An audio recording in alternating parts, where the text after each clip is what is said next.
Director of the Child Rights Observatory Program here at ACPF, who will give us a presentation on child rights as a team of policy analysis. Yuval Eshet, you may proceed. Thank you very much, Galkidan. I'm just looking for my presentation to get it. Okay.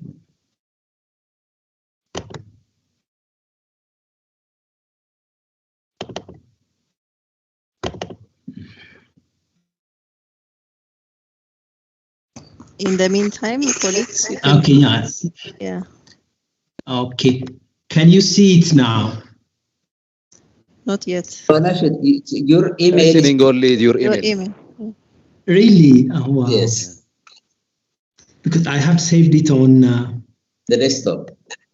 On the desktop, but I don't know why it's not coming. But let me try it again.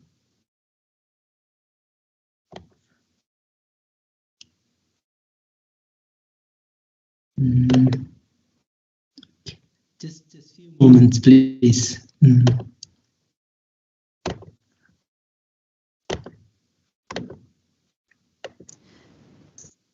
Okay.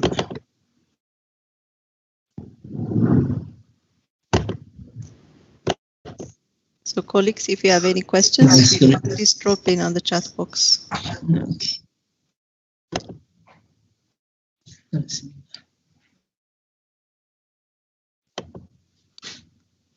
Okay. Now, can you see it? Yes, we can. Yes. Thank you so much. Thank you so much. Good afternoon and good morning, depending on where you are. I can see some colleagues from Asia and elsewhere. So, and a pleasure really to be in this session. Let me welcome you to this to my presentation, where I'll be talking about policy analysis from the perspective of child rights. I think Shimelis did a fantastic job in terms of defining what policy analysis is, what its elements are, and the various steps involved in it. I think that will give us a solid foundation to link the subsequent presentations, as he said, solely based on ICPF's experience. Now, okay. Okay. Now, okay. Now, beyond the technical jargon, but what does policy analysis mean in layman's language, in a pedestrian's language? I think it's important that I simply say a few things on this aspect.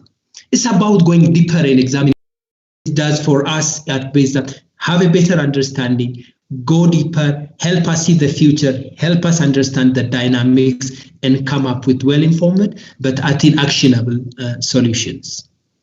Now, but analyzing child right, policy from the child rights lens, what does that mean in practice? What's the prism through which we have to see the policy if we're talking of child rights or child well-being? The first thing is that we have to see the policy by whether or not children have been considered in the first place. It's not uncommon to hear views in some instances, especially in the economic sector, where practitioners, you may can saying that this has nothing to do with children, or this has nothing to do with women, or this has nothing to do with other stakeholders. So it's up to us, first of all, to see whether children are in the looked there.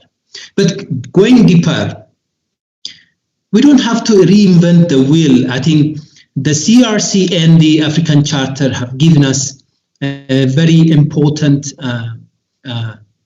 aspects through which we can see policy and practices.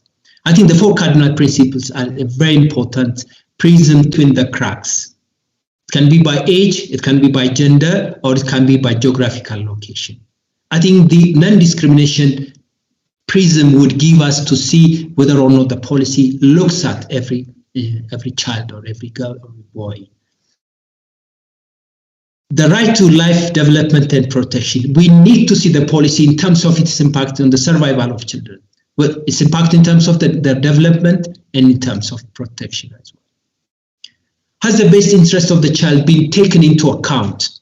Does the policy see the child in its best interests? Is there any platform for involving children to hear their views, their perspectives? But it doesn't end on the 4 cardinal principles. There are more for consideration. For example, vulnerability. Children are vulnerable by virtue of their age, development, and dependence on adults. So the policy needs to be seen from that vulnerability aspect. We often talk of poverty, but poverty disproportionately affects children. In fact, if it's happening at early stage of their development, it might have long-lasting impact on their well-being in terms of their learning, in terms of their future employability, and it basically contributes to the vicious cycle of poverty and intergenerational transmission of poverty. So there are almost every aspect of policy, be it social, economic, political, and so on, in one way or another affects children. So it needs to be also seen from that. I think there is a lot of advantage in looking at the policies from this angle. First and foremost, we ensure that children are not left behind in the policy and that they are featuring well. We make sure that that no one is falling between the cracks, the various vulnerable groups, as I said earlier.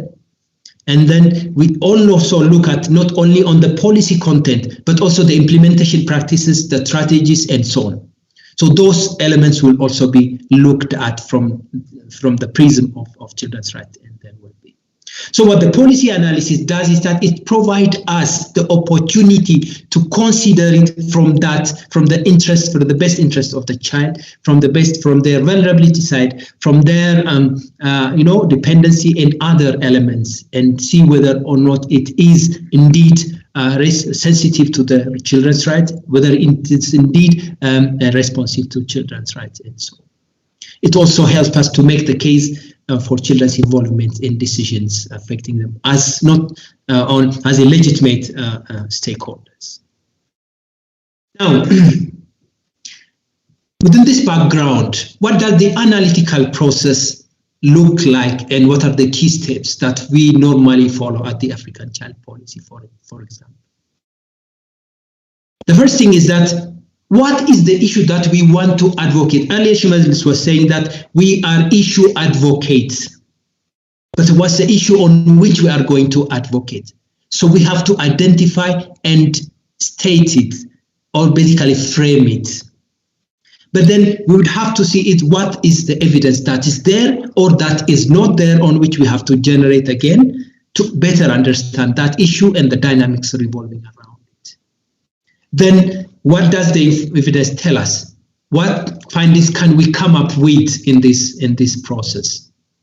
And what are the solutions that need to be taken, and hence the policy recommendations come? Now, going detail into this, let me use our own example, for example.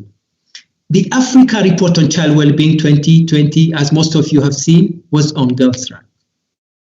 We have framed the double marginalization of girls, both as a result of their age and as a result of their gender. And that is an issue for advocacy. We want to know why. We want to know what needs to be done to improve it, and hence we framed it as an issue for our analysis as well as advocacy. Another example, you may have seen the Africa Report on Child Wellbeing 2016. The focus or the issue that we have framed was implementation. You see, over the years, many governments are increasingly having a comprehensive laws and policies to protect children and to provide for their basic needs and so on. but there is a very clear gap in terms of implementation. So it's an issue that requires further advocacy. It's an issue that requires further understanding. And hence, we framed this issue as our both analytical and advocacy item. We can go further in budgeting for children. You see, when we talk of realization of children's rights, there is one key input or ingredient, which is finance. But how do we get it done? And do we know much about the budgeting process and how children feature on that? So Dr. Adis later on will be giving us more. I don't want to go into it, but we have framed budgeting for children as an issue that requires further understanding, that requires further advocacy. So these are some of the elements that we take in terms of identifying issues. No, sorry. Now, once we have identified the issue, then it's important that we see what evidence is there or what evidence is not there, on which we have to do a fresh research to know more about that issue that we have framed. For example, if it was on budget, then we go into how national governments make budgets, how they feature children, how are they benefiting children, how are they being implemented, do children feature again in the implementation or in the dispensation processes. Those kinds of issues will be thoroughly looked at. Again, in the case of children and the girls, we have gone thoroughly into identifying what is the state of girls in Africa, what are the various bottlenecks that are really hindering the realization of their rights, and so on and so on. So as you know, ACPF invests quite a lot in terms of evidence generation, to the extent that some take us as research organizations. No, the research that we do is mainly to inform our advocacy board, but there is a lot of work that's being done in terms of generation of evidence.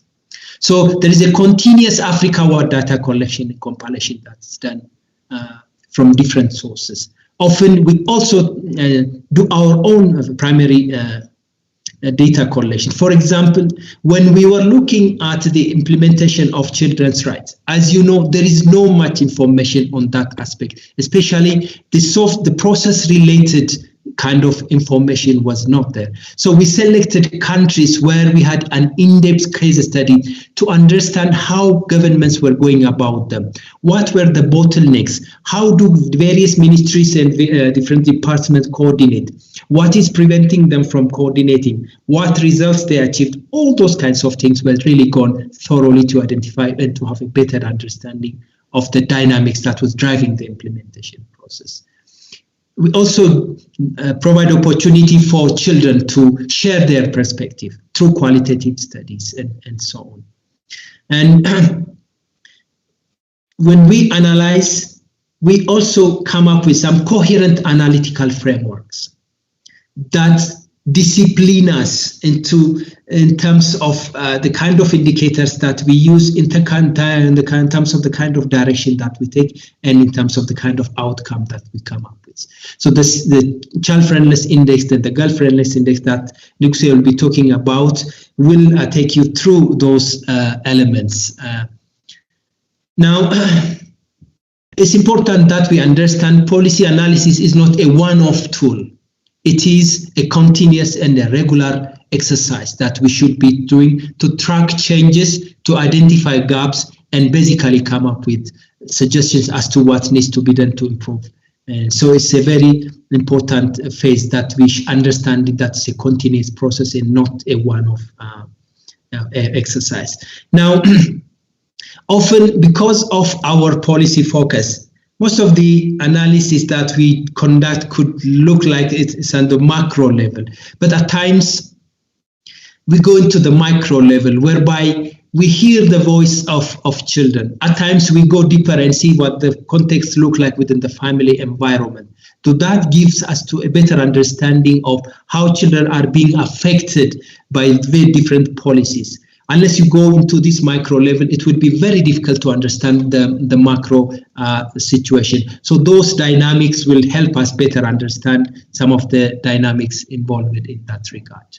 Now, the other very important phase is about, yes, it's one thing to generate the evidence, but it's entirely different thing when we talk of interpreting the evidence. So I'll give you some example. A very interesting finding that we have come up in the 2018 Africa report.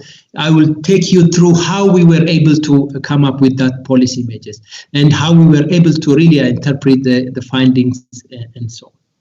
Just to give you a little bit of background, that report, which was conducted in 2018, was meant to assess whether or not governments have made improvements in their performance in realizing children's rights. But so the message that came out was not totally expected. It was the evidence that drove us to that conclusion, or it was the evidence that took us to that aspect of the message. But how? Let's look at it. Number one, we saw that there is unprecedented growth in the child population of Africa. You see, already in about 30 years' time, we are going to have 1 billion children. Imagine we're already struggling by the half of that number, but in only a relatively short period of time, the number is going to be double.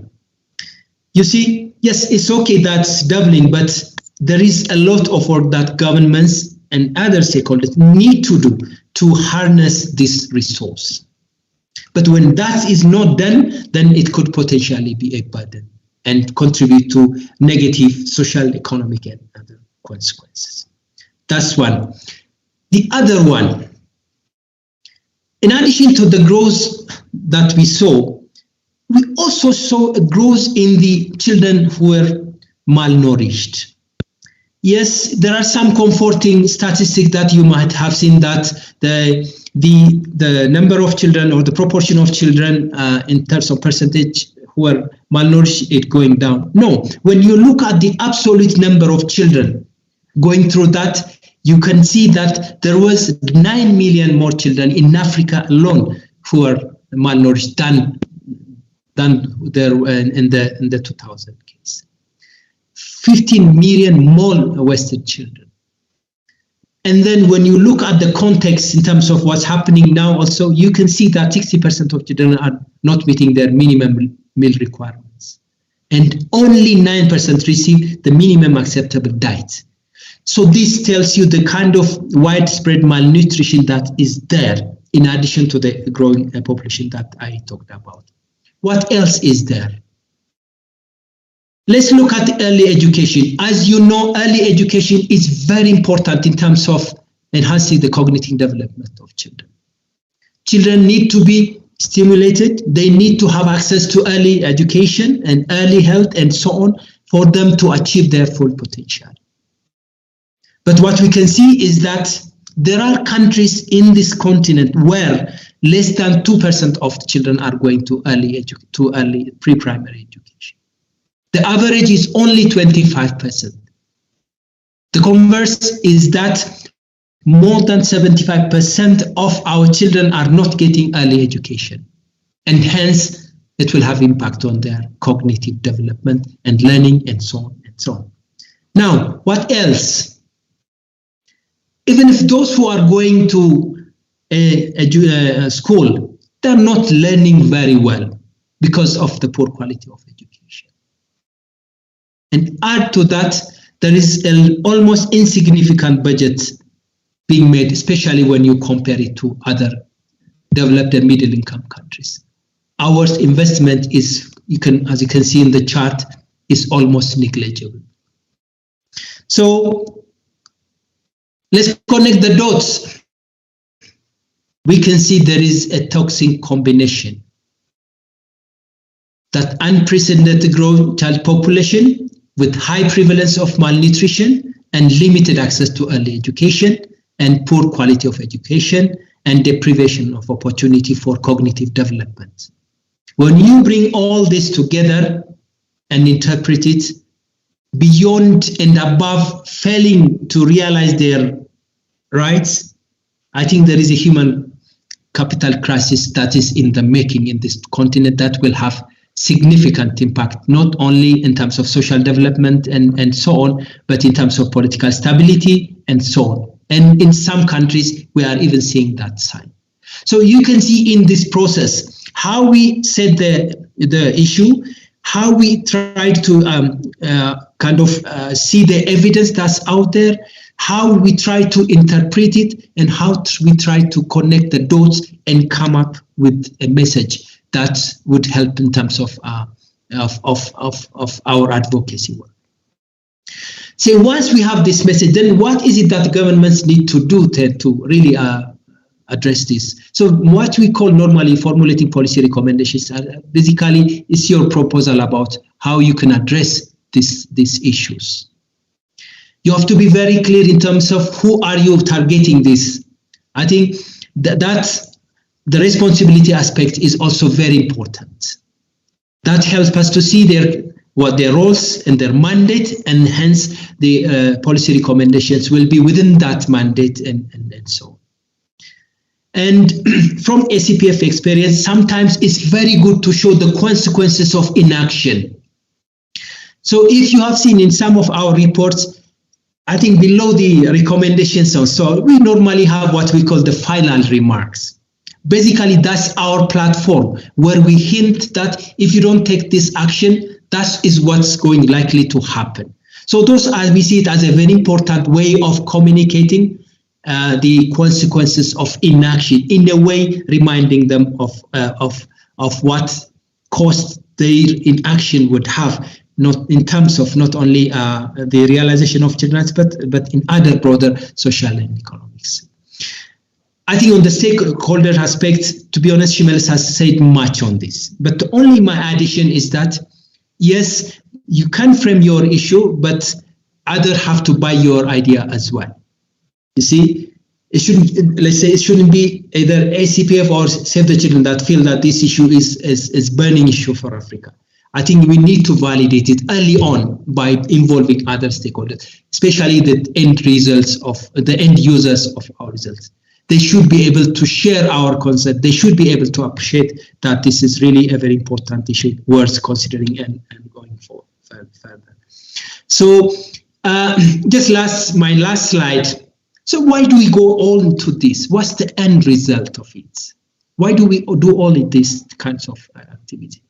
I think the very important aspect is that we ensure that the policies are sensitive and responsive to children's rights and their well-being. That's the end result that we want to see, not only in the content of the policy, but also in the implementation practices and in the evaluation aspect of it. So impact and result becomes a very important element of it. It will also help us to identify appropriate entry points for our advocacy. See, when we understand more on the policy and the dynamics of it, then it will help us, apart from identifying the messages, it will also help us which are the entry points that we need to capitalize to influence decisions and so on. I had once an opportunity to go to a Nocenti, and they were sharing their experience of the child well-being ranking in the OECD countries. And they told us that the success of that initiative was heavily dependent on the advocacy dissemination that they have produced. It was so comprehensive and involving different stakeholders that they were able to make noise and influence action. And subsequently, government were forced to take action to address the well-being of children in those countries. So we should not undermine the role of the media in addition to the various stakeholders that we talked about. But we don't leave it there. As you have seen in the policy cycle, there is a follow-up that needs to be done, and that's what makes it continuous, and that's what makes it regular. Thank you very much, Galkidan and colleagues, for the opportunity. Thank you, Alash, for your excellent presentation on the child rights-based policy analysis. Mute yourself, Alash. Okay, thank you. Thank you. So now we'll have a question and answer session. The first question comes from Joseph, Save the Children Somalia, that's directed to Dr. Shemelis. The question is about requiring further explanation on avoiding ideological blinkers. He asks us, does this mean policy analysis should avoid ideological inclination? Is it possible to remove ideological inferences in support or against the conclusion or even the general aims of the policy analysis? That's the first question.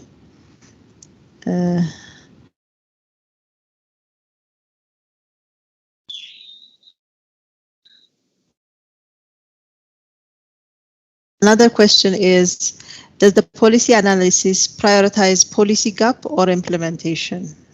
And how do we negotiate conflict of interest with the research? So these two questions were in the chat box.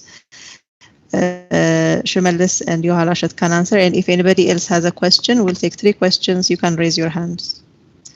Dr. Shemelis. Thank you, Kalkina. Thank you very much. No, let me start from the first question. That was a fabulous question. The issue of ideology. The term ideology that I used basically refers to a value system. It's about prejudice. I think any policy analyst should not come with a particular prejudice, and we should avoid that. But when you really do policy advocacy with an advocacy orientation, you are bound to take sides. Advocacy is about taking sides. When you do advocacy for children, you are basically taking sides with children's rights. So there is no way that the advocacy process is, first of all, a political process, and second of all, it is about taking position. So there is no way that you can become ideologically neutral in your advocacy and policy analysis exercises. But what I was trying to say was, in terms of your value, especially, for instance, if there is a particular policy analyst coming to the African context, if that person comes with a mindset that Africa's child rights landscape is filled with violations and abuse and exploitation, if you start with that prejudice, that value judgment, then your analysis will be distorted. It will definitely affect the way you do the analysis and even the results of your analysis. It affects the process of your analysis, it also affects the outcome of your analysis. So that kind of value judgment, prejudice, should be avoided. Otherwise, in terms of taking sides, ideology in the context of taking sides, you cannot avoid to take sides. Because deductively, you start with a particular set of standards that you are trying to advocate. So for instance, if you review a particular disability policy, you have to start from disability norms and standards. So in other words, you have already a preconceived idea of certain aspects that you are looking for in the policy document. So you can't avoid being impartial in advocacy. The moment you advocate for children, you are siding with children. So in other words, that is really a very important aspect of advocacy. You can't be apolitical. It's always a political process. And whether you like it or not, when you advocate, when you do policy analysis, you are bound to be partial in the sense that you are trying to side for the benefit of children. So I think there is no way that you can be neutral. But in terms of being prejudiced, in terms of forming a particular prejudicial idea, being for instance, coming with this idea that there is nothing that Africa can offer, with that kind of mindset should be avoided in policy analysis, really. We should really start from the fact that Africa has a lot to offer. Each community has a lot to offer, be it in the area of childcare or protection or whatever. So I think that is what is meant by avoiding any value statements, value judgments when you sit to analyze policy. Because like I said, it will affect your process, it will affect your outcomes. The second question was on whether or not policy analysis involves implementation. It does. In our context, policy analysis at the African Child Policy Forum looks both at the policy content and its implementation. So we analyze systems, we analyze structures, we analyze outcomes, we analyze budgets. These are implementation aspects. So in other words, our policy analysis looks both at the substantive content of the policy or law, as well as its implementation. Thank you. Okay. Okay. We have one other question, which states, how have you been able to provide impact evaluation or evidence-based on your child rights advocacy policy work? I think the question is, can we show we have brought an impact, or is there evidence on any change that was brought about through our policy work? That's one other question. Okay, can you come in?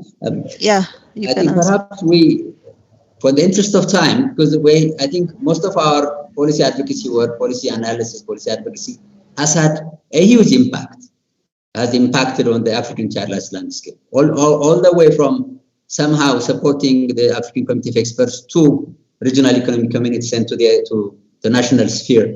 It has had huge impact. So I think for the interest of time, we'll not go into details, but perhaps Yuhal Ashed can highlight a couple. I can also highlight a couple, but I think if you really go to our website, you'll find a number of cases which we have documented the impact of our work, not just in the area of policy advocacy, policy analysis, but also in the areas of policy advocacy. So I think that it has had a huge impact. It's also enjoyed a great deal of credibility and legitimacy, really, amongst governments and amongst even treaty bodies. So I think that's what I can say. Halashit, you can add. Okay, thank you. Perhaps my addition would be to, let's say, mention what happened in Eswatini, for example. You know, the government of Eswatini was not happy with the ranking in the child friendliness index. But then the index was transparent in terms of showing you the strengths and showing you the weaknesses.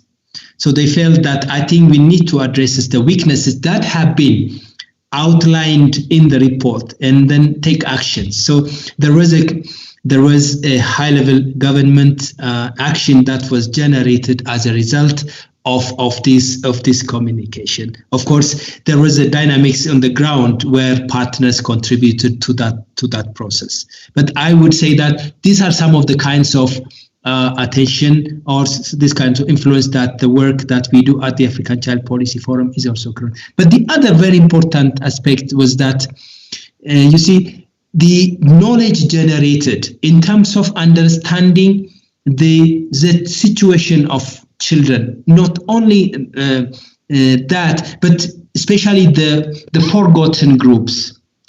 You see, there was a gap, let's say, in terms of understanding the child-headed household and their situation and so on. There was a challenge in terms of understanding the situation of children with disability. So the work of ACPF, I think, has contributed in terms of putting these issues high on the agenda and on the advocacy aspect of it. The committee has benefited a lot from the evidence that has been generated. As you know, some of the guidelines that were developed by the committee, I think the roots has the work of SCPF and the analysis that was done within the organization. I think our impact report that has been launched with documents everything very well there, and I think we'll share the link of that report for you to see and understand how this.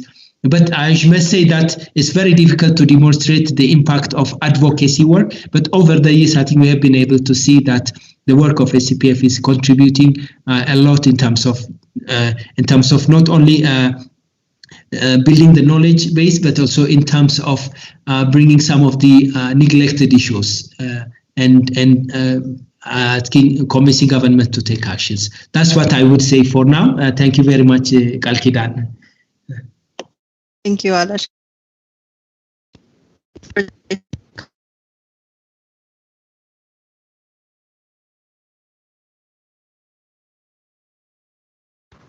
Oh, sorry, I was on mute. So the last question for this question and session would be from Wilbert. Wilbert, you go ahead and ask your question. Okay, thank you. Good afternoon, all. My question goes on the area of child rights-based policy analysis. In most cases, we find that the interconnected nature of most of the national policies sometimes confuse the allocation and the implementation of the national budgets towards issues that relate to children. And sometimes it might make it difficult to track on how particular allocations reach children at different levels and different categories of the society. Now, when we come to analysis, and let's say, for instance, you find the policy on education, health, nutrition, all of them, the government says, okay, we have allocated, so we are reaching the children. But how can we maybe try to trace the policy effectiveness in terms of public investment in children in relation to issues that relate to children of policy nature that directly relate to children livelihood and welfare and rights in our countries? Perhaps we need to look at that also. Thank you. Hello, Kalkinan, are you there? Yeah, you may proceed, Shamal. Okay, so I very briefly, this is a very important question, and there is a session on budget analysis that Dr. Addis will be talking about. Here at the African Child Policy Forum, Wilbert, we do a lot of child-sensitive budget analysis. In other words, we really try to track the budget in terms of its impact on the lives of children. So I think that discussion will happen later on as one of our colleagues will come in and intervene. Thank you, Wilbert. Okay, thank you.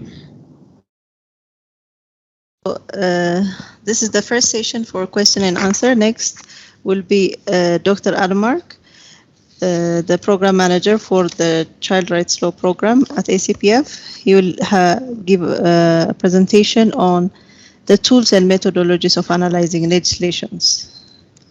Dr. Adamark.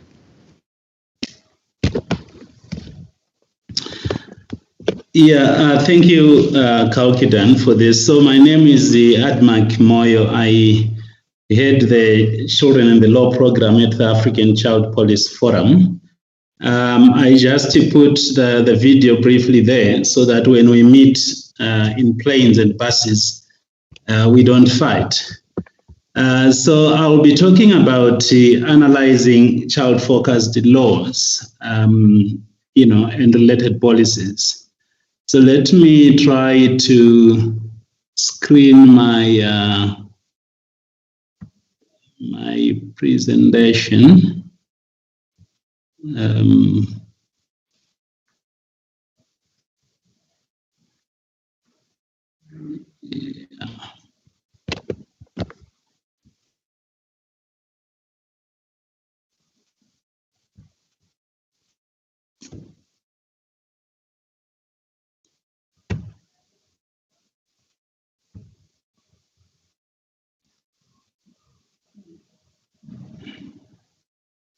Yeah, I can't see where to go to my computer. It's showing me my desktop. Okay.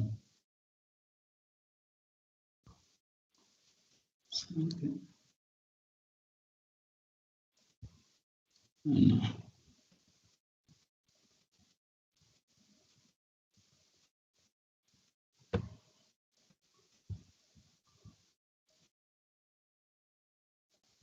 It's incredible.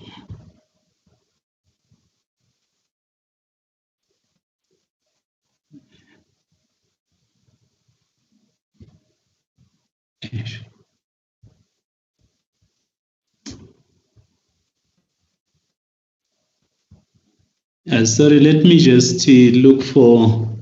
I think the person next to just after coming after my presentation should come first as I sort out this. Okay. Dr. Shemelis, can you go forward? Yes, I'm ready. Sure. Okay, please continue.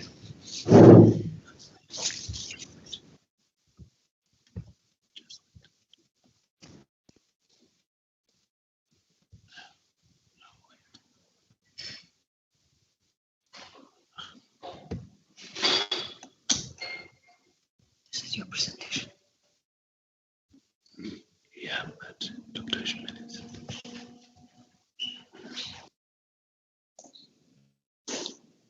Can you see my slides? Yes, we can. I can Very actually. excellent. Thank you very much, Kalkidan. Basically, in this presentation, I'll try to build on what I have been saying earlier when I talked about policy analysis in very general terms. Here, basically, we try to zoom in on analyzing social policies. Here, I'll try to be as concrete as possible and try to give you a few examples by way of tools and methods and methodologies in doing social policy analysis. So I've now selected education policy. We know that education policy is a typical social policy. That will be my example, really, to illustrate and demonstrate how do you do social policy analysis. This is an ex post or retrospective analysis. In other words, you are going to analyze an education policy which is already enacted or in draft form. That is the context of my presentation.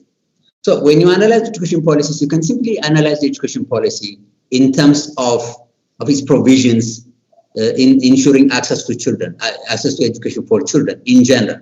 That's one thing that you can do.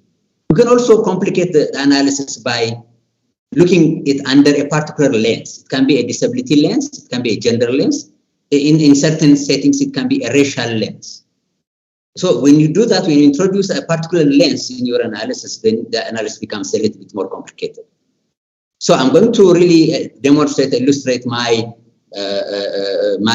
presentation by giving you the case of education policies, analyzing education policies under a disability lens.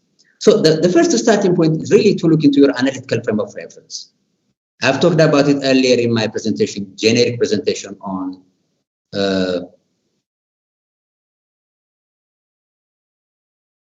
can you see the slides? I can't see the slides.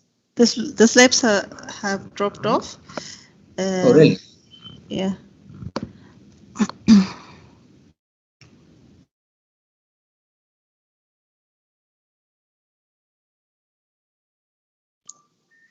What about now? Okay, they're back on.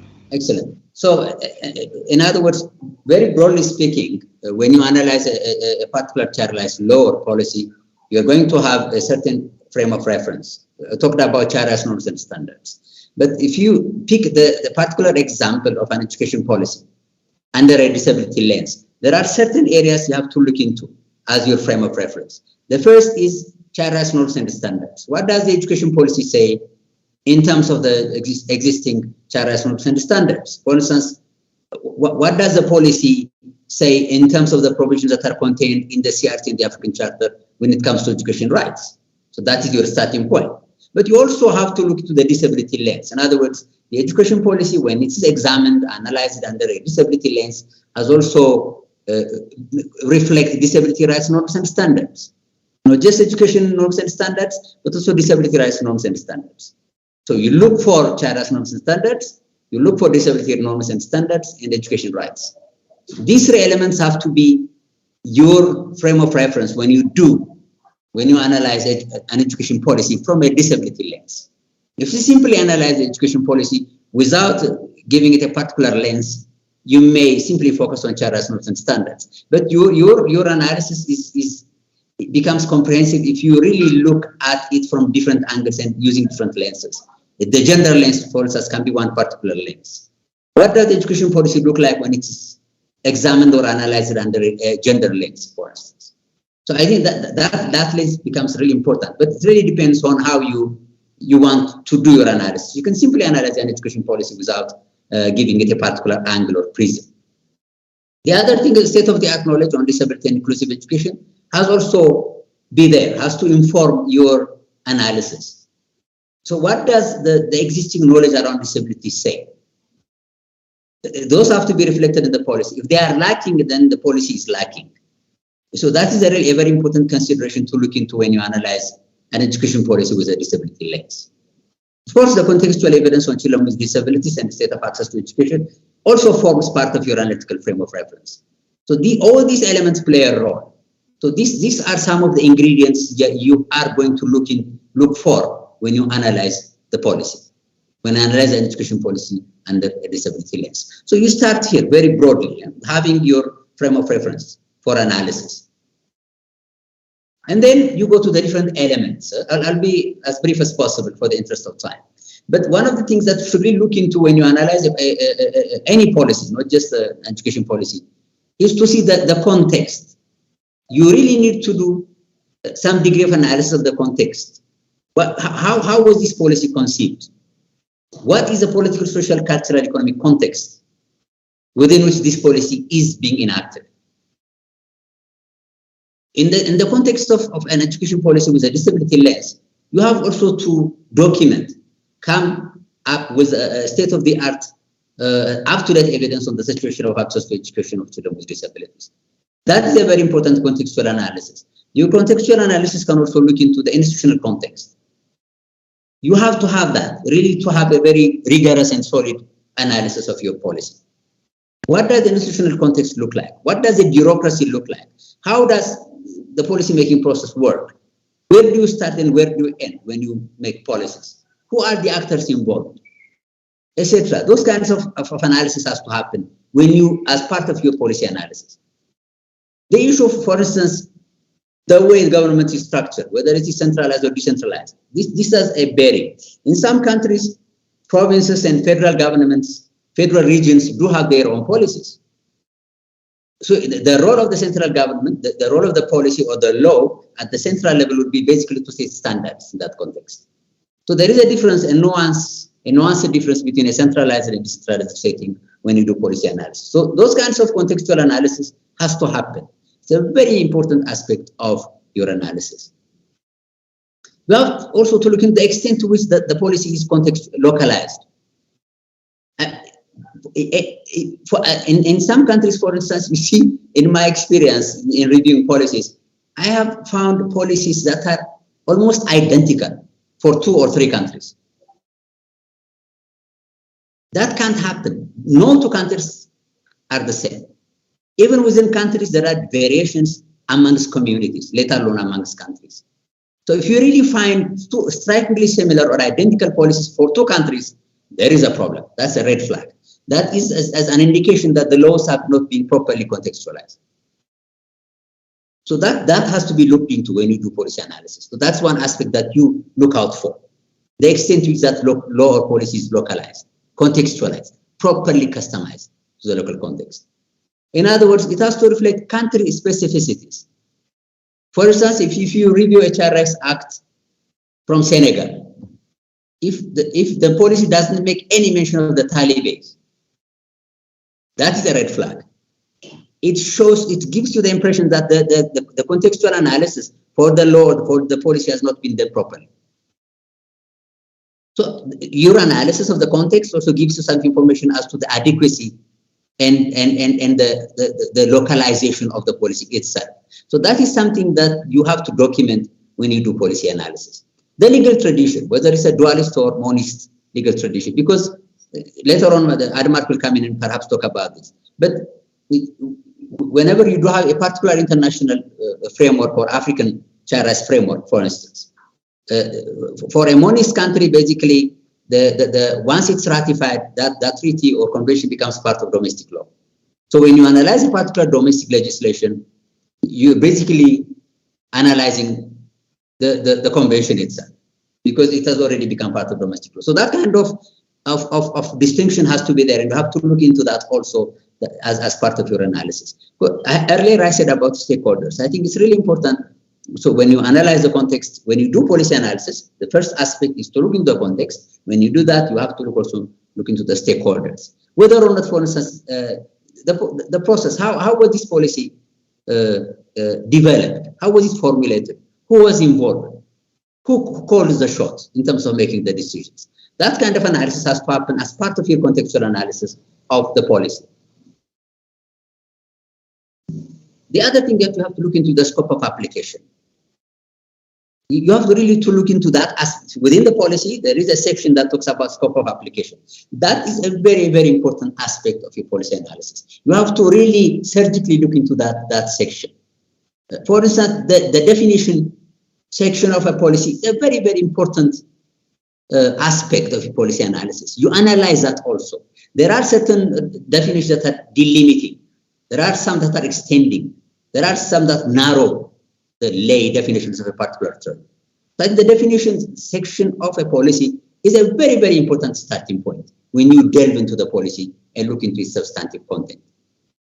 For instance, the policy may only focus on children with sensory disabilities. If it is, for instance, an education policy or an inclusive education policy, you may find out that the policy focuses only on children with sensory disabilities, and it doesn't focus on children with intellectual disabilities, for instance. So the definition and the scope section of the policy has to be looked into. It's a very important consideration in policy analysis. The policy might also be silent about girls with disabilities, for instance. Girls may be missing, so the gender dimension of disability may be missing from the policy, for instance. So I think those kinds of issues have to be teased out and documented when you do policy analysis, especially in disability law and policy. In some laws and policies, you also find what are called clawback clauses, qualifications. The policy may be inclusive enough, the law may be inclusive enough, but it also at times contains, it makes qualifications. It really makes exceptions, and that is a red flag. If you take the Constitution of Mozambique, for instance, it says disabled citizens shall enjoy fully the rights enshrined in the Constitution and shall be subject to the same duties except those if their disability prevents them from exercising or fulfilling. This is a clawback clause. It basically qualifies the rights. It basically, in some ways, limits full access to these rights among certain groups of people with disabilities. So those have to be really looked into and have to be captured in the policy analysis. Another example, Ghana's constitution, it says, it starts with as far as practicable. This limits the implementation of the policy. This limits the extent to which persons with disabilities get access to the provision that's articulated in the constitution. I think those kinds of qualifications, clawback clauses, limitations, etc., reservations have to be looked into when you do policy analysis from a social perspective. I talked about this earlier. The ideological value orientation of the policy becomes really important, especially when you review, when you analyze disability-related laws. For instance, when you analyze an education policy with a disability lens, you have to look into the value orientation and the model that's applied. That's really important because the model would dictate how children with disabilities are going to be perceived and how the policy is going to be implemented. It has a direct impact on how children with disabilities are perceived by practitioners, experts, who will later on carry on the policy implementation. So it's a very important consideration to tease out the discursive orientation of the policy. Is it, for instance, does it consider the provision of services to children with disabilities as an issue of charity?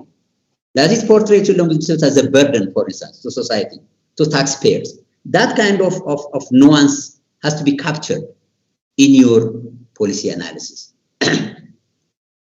For instance, the South African White Paper 6 on special needs education. I'm giving this an example because I did this as part of my doctoral studies. This is the policy that I reviewed as part of my doctoral studies. It says it is the stairs leading into a building that disable the wheelchair user rather than the wheelchair.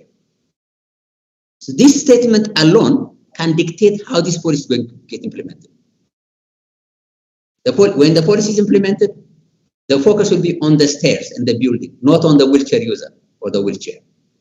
So it basically dictates how you're going to implement, how we're going to understand the policy and how we are going to implement the policy. So that kind of value orientation have to be captured. In terms of looking to the substantive content of the policy, I have talked about the analytical frame of reference earlier. You look out for disability rights norms and standards. You look out for child rights norms and standards. You look out for education rights standards, and also the state of access to education by children with disabilities. So that has to be looked into. That will be your analytical frame of reference when you delve into the substantive content of the law and policy and start analyzing it. The other thing that's often missing from conventional policy analysis is what's called the policy silence. What is present in the policy is as important as what is missing from the policy. Like I said earlier, for instance, if you, for instance, pick out a policy on child rights in Senegal, if the policy doesn't make any mention of the Taliban, that is a huge policy silence. That is an issue too big to be ignored.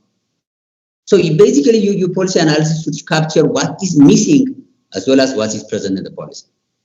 For instance, children with disabilities are only mentioned in disability acts, not in education acts. In most education acts, education policies, you don't find children with disabilities being mentioned. They are never mentioned. Their issue is addressed under disability acts, disability laws.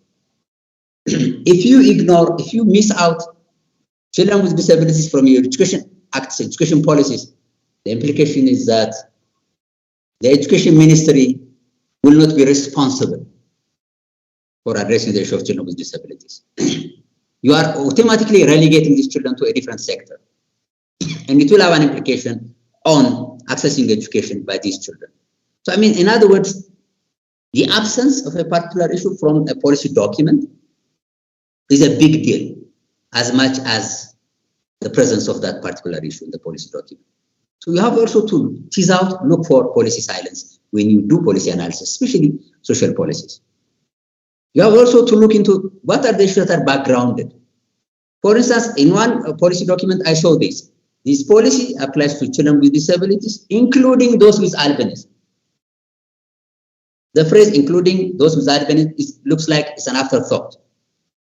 It gives you the impression that this policy is not primarily targeted for children with albinism. It automatically somehow excludes these children from being the primary audience of the policy. So that kind of language is very important, and you have to really capture those kinds of attempts to background issues, considering issues as an afterthought, as an appendix in the policy document. You have also to look into what is the dominant and suppressed narrative in the document.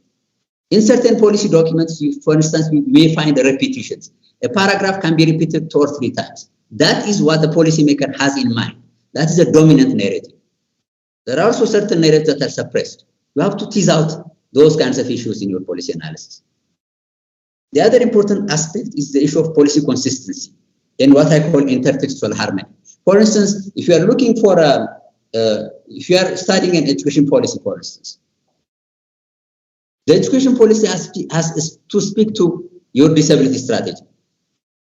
It has to speak to your inclusive education strategy. It has to speak to other policies that have a bearing on the education of children with disabilities.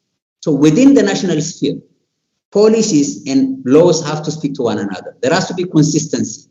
There has to be horizontal consistency between the laws. For instance, if the definition of the child in the family law is different from the definition of the child in the Children's Act, that is a red flag you have to capture. But that lack of consistency will lead to lack of consistency in implementation. Lack of consistency within policy provisions will lead to lack of consistency in implementation of those policies. Vertically also, there has to be a harmony between, for instance, your policy provisions and what the African Charter says, or the CRC says, or the UNCRPD says. So that kind of vertical and horizontal reading of the policy document becomes important when you do policy analysis. Finally, in your analysis, you should also cover the unintended impact of the policy. It's really important to capture. At times, policies may be drafted or may be crafted with good intentions, but they may end up having unintended effects with time. So that's really important to capture. I think one of the colleague from Somalia asked the issue of implementation. I don't know who asked this question, but the issue of implementation becomes important. For instance, your analysis should look into system-related constraints. So in some countries, for instance, the laws and policies have or dedicate a section on implementation, like coordinating bodies. For instance, there may be a section which says that the government will establish or institute a coordinating body. In some countries, the laws and policies also have a dedicated section on finance, how that policy is going to be financed, how it's going to be implemented financially, how it's going to, where does the source of funding come? For instance, the Persons with Disabilities Act of Malawi dedicates a section on financing of that policy, that law. So that needs to be teased out. Where these are not mentioned, it becomes problematic. A very good policy or a very good law or act is expected to contain not just the substantive provisions of the policy or law, but also how it's going to be implemented. It has to really make mention of the structures and how it's going to be financed. This is my last slide. Finally, these are additional factors in social policy analysis. These factors are really important, especially when you are dealing with a draft policy. For instance, you are given a draft policy to review, a draft social policy to review, as Save the Children staff. This is maybe a very good starting point for you to look into. First of all, you look into the merit of the policy. Does really the policy achieve what it aims to achieve? Really? That is one question you should ask. The cost. Costing has to be done. I think a very good policy making process involves costing the implementation of the policy. But there are very few attempts really to cost policy in Africa, unfortunately. It may be because of the technical nature of the issue, but it's really a very important aspect. So for instance, does that country have the necessary budgetary resources to implement the policy? That is a question to ask when you do a policy analysis, especially in its draft form. Reliability. That this policy withstand the test of time. For instance, that this policy be as equally implementable 5 years down the line as it is today. So that aspect has to look into. Invulnerability. If one aspect of the policy falls apart, that policy stands as an optimally functional policy. You have to look into that. Flexibility, that the policy also address issues that may not necessarily be covered by the policy. Does it have an inbuilt flexibility mechanisms to address other issues? For instance, in the context of humanitarian emergencies, for instance. That is also a very good attribute that you look out for when you do social policy analysis. Simplicity is the other one. Your policy, draft policy, has to be as simple as possible to be understood by policymakers and by experts who will run with the policy. So simplicity becomes really important, or it shouldn't be overambitious. It shouldn't be complicated. So that's also one aspect that you have to look into. Compatibility. I've talked about it. Is it compatible with other laws and policies with the national sphere or with international norms and standards? The other very, very important aspect is the issue of reversibility. When you review social policy, it is absolutely crucial to look out for issues that are not reversible. If a social policy contains provisions that are irreversible, that is a red flag. And then once the policy becomes implemented, it becomes too late to reverse what has already put into motion. So it's really important that a very good social policy shouldn't contain provisions that are irreversible. You shouldn't. And that's a very important aspect to look out for in your social policy analysis.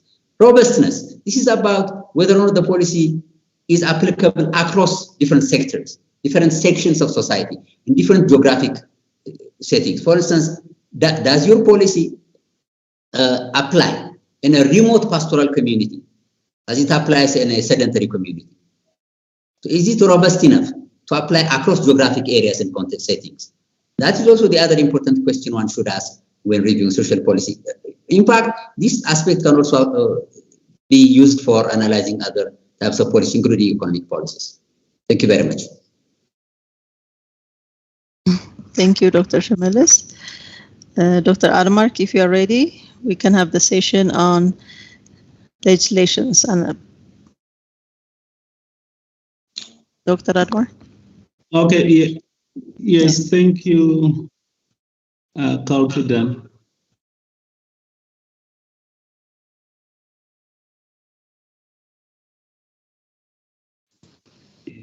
Can you see my slides? Not yet. Not yet. No, yet. Yeah, I will request immediate Save the Children to screen the slides for me. Okay. Meanwhile, you can begin the discussion. Let me know when you can see my screen. Yeah. Can you see the screen? I can't. Yeah, it's Mitch now with screening. Yes. Now we can see it.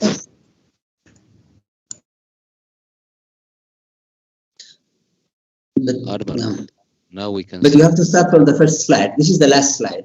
And,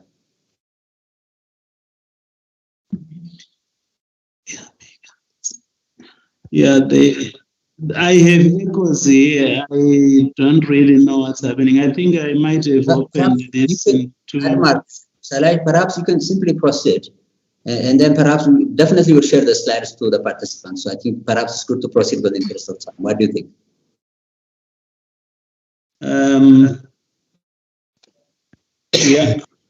Yeah, I think we are fine now. Yeah, so my discussion really is about child-focused laws, and I will try to make time on the way. I know that we lost over 30 minutes on the program, so I will not go beyond my time. I'll also try to make time for others. If I can summarize in 15 minutes or so, I think it should be okay. Yeah, so Admark, yes. do you have another device near you? There is an echo. Yeah, I'm hearing that echo.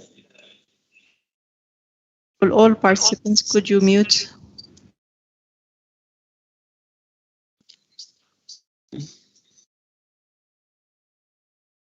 Can you hear me? Yeah, there is still an echo there. Yeah, proceed. We will ask others to mute their But I device. can't proceed with that echo. It's talking to me. So I will have to let our technical person sort it out. It's just a bad day for me. Can the next person proceed to present? I can do that, Kalkiden. Okay.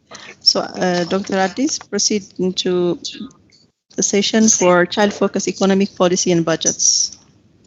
Okay, Admar, can you? Okay, good.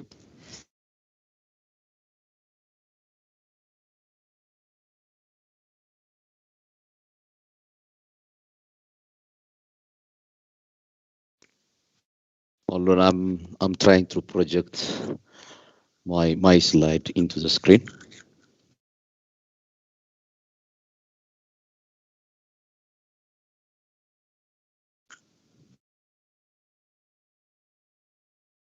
Do you see my slide? Yes, we can. Okay.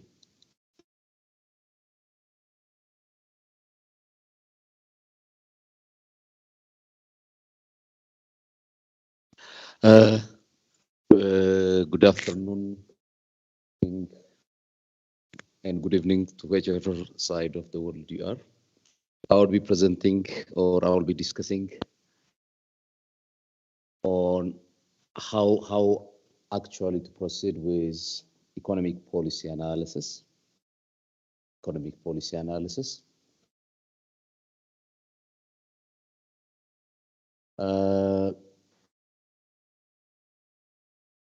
In economic policy analysis, the content of this presentation would focus mainly on three major topics. One, why should we focus on economic policy analysis? In that, we would be trying to link economic policy with that of children.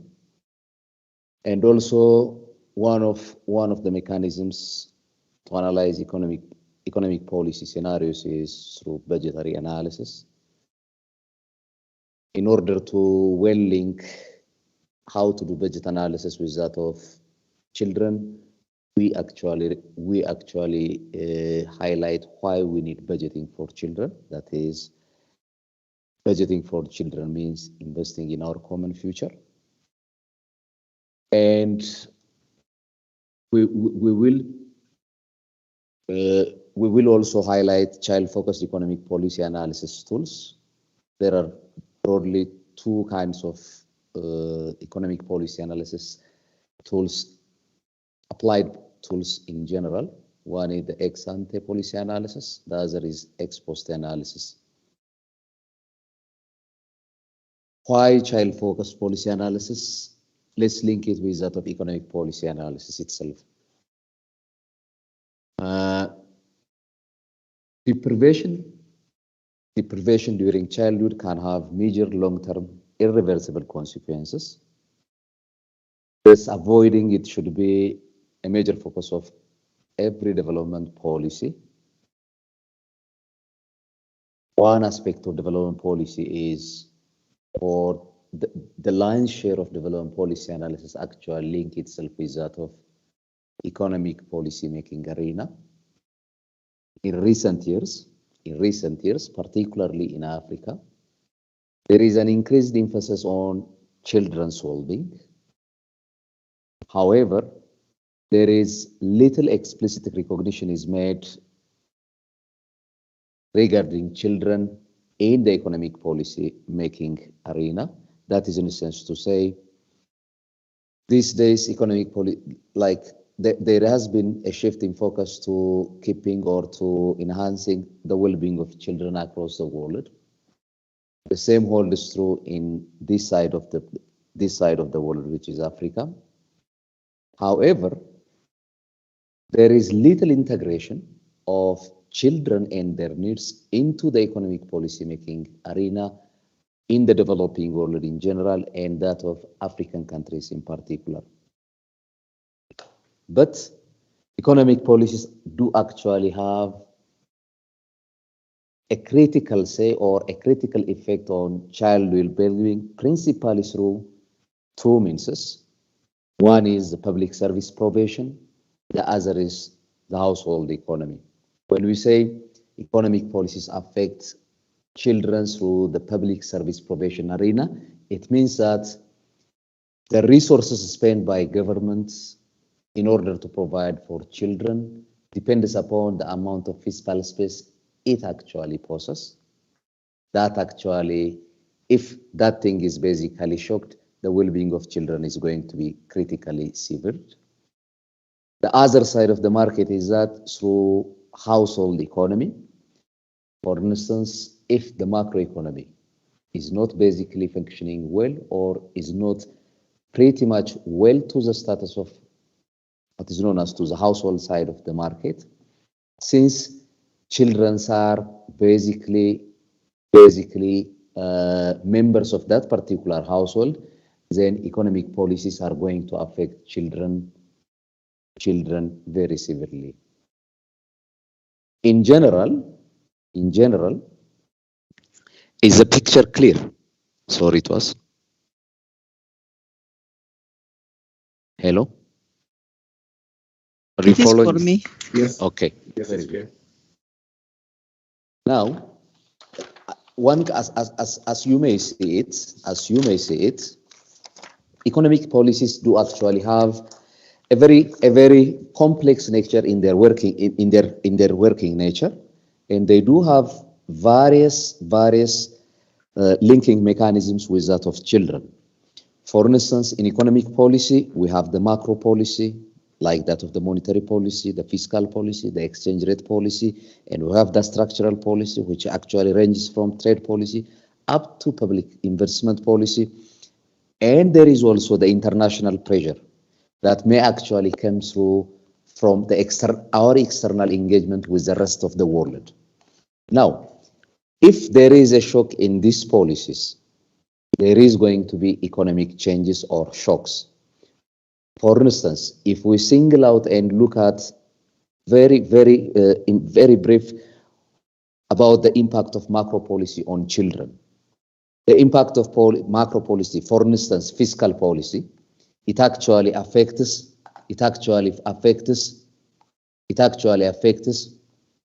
the public revenue and public spending, which in turn will affect the public service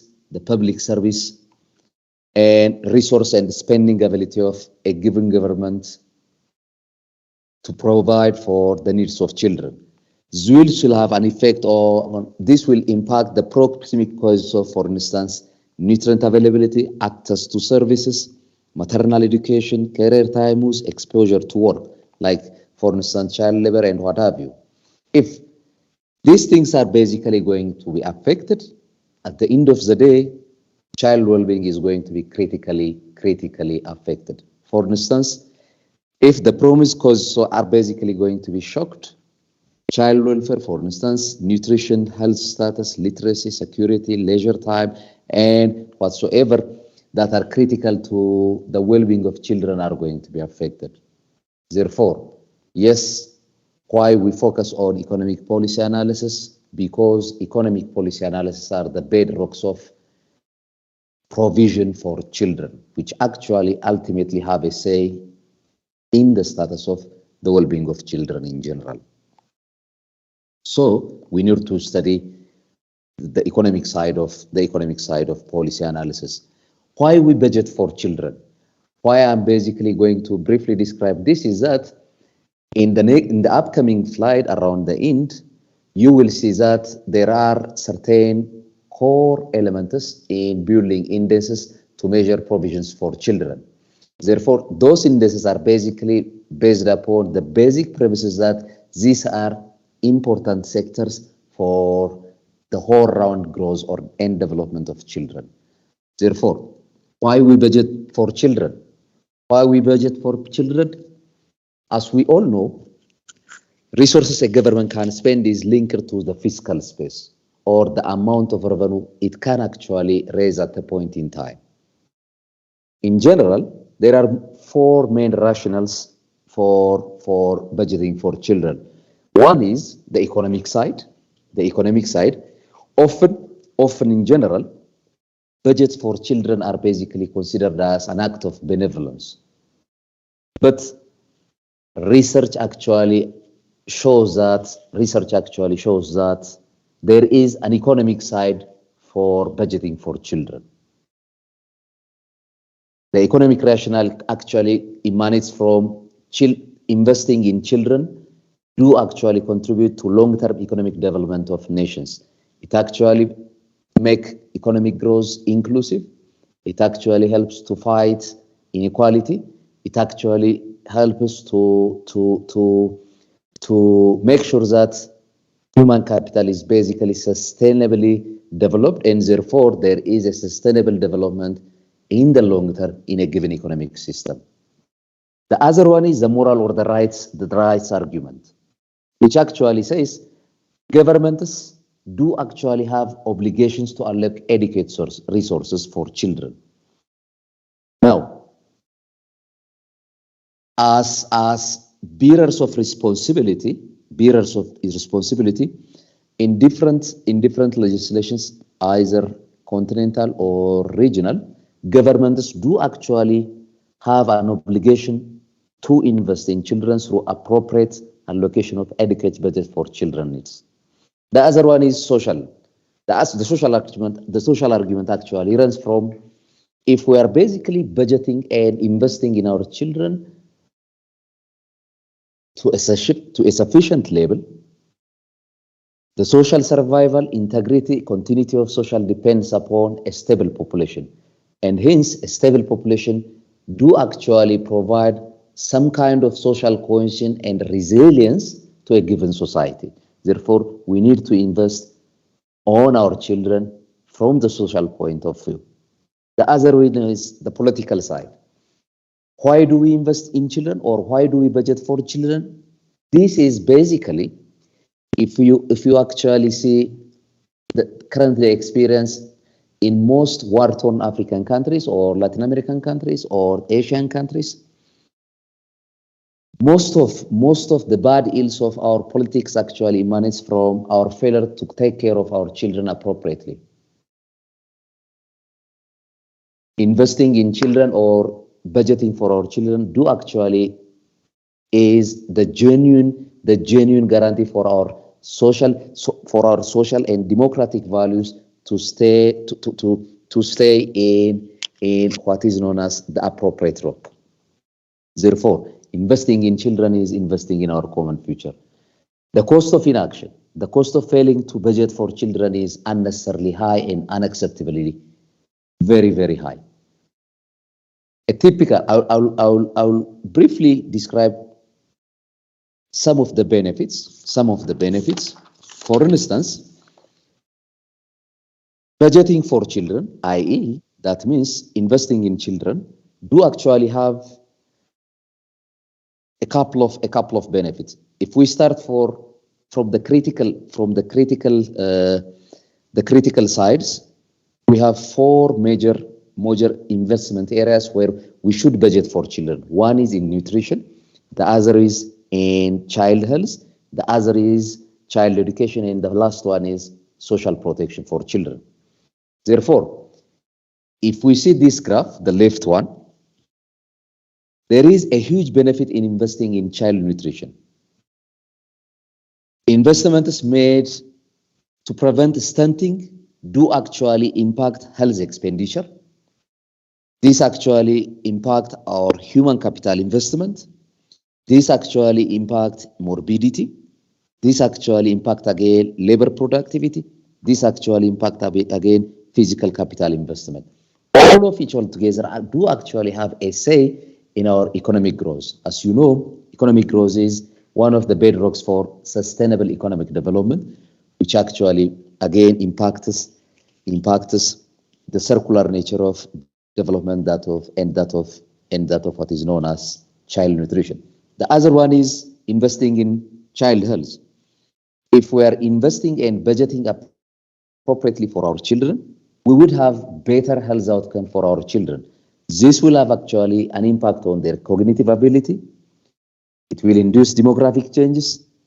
It will induce parents' propensity to invest in their children, reduced cost of medical care, and the amount of money that is basically saved from recurrent visit to hospitalization of children can be actually invested in some other productive activities. Altogether, if we better invest in our children today, we are going to harness a good fortune from medium up to long term in our society. The other one is again, investing in our in children's education do actually have both private and social benefits. The same holds true for investment in our social protection for children. Therefore, what we are saying is that why we budget for children? Because we budget for children because budgets are the corners for our further investment in our children. Investing in children, therefore, do actually have both private and social gains that will propel our society in general forward. Now, let's go to the main part of this presentation, that is highlights of child-focused economic policy analysis tools.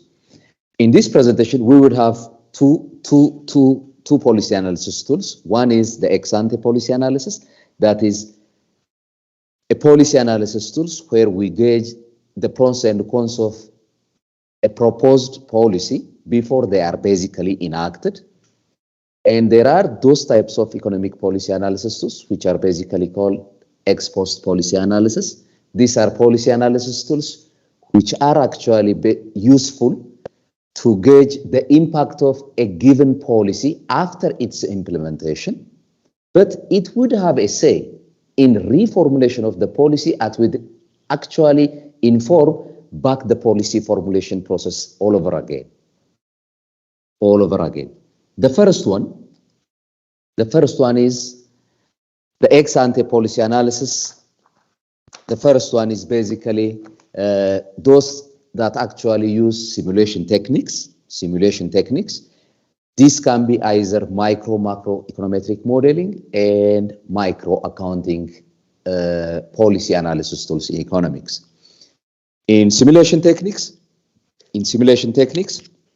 we use economic and behavioral models to assess the potential impact of economic and policy changes on different outcome variables, for instance, on child poverty, nutrition, child work, and social attendance. For instance, we may be interested, for instance, assume the government of Nigeria is basically proposing to levy a certain kind of tax on the economy.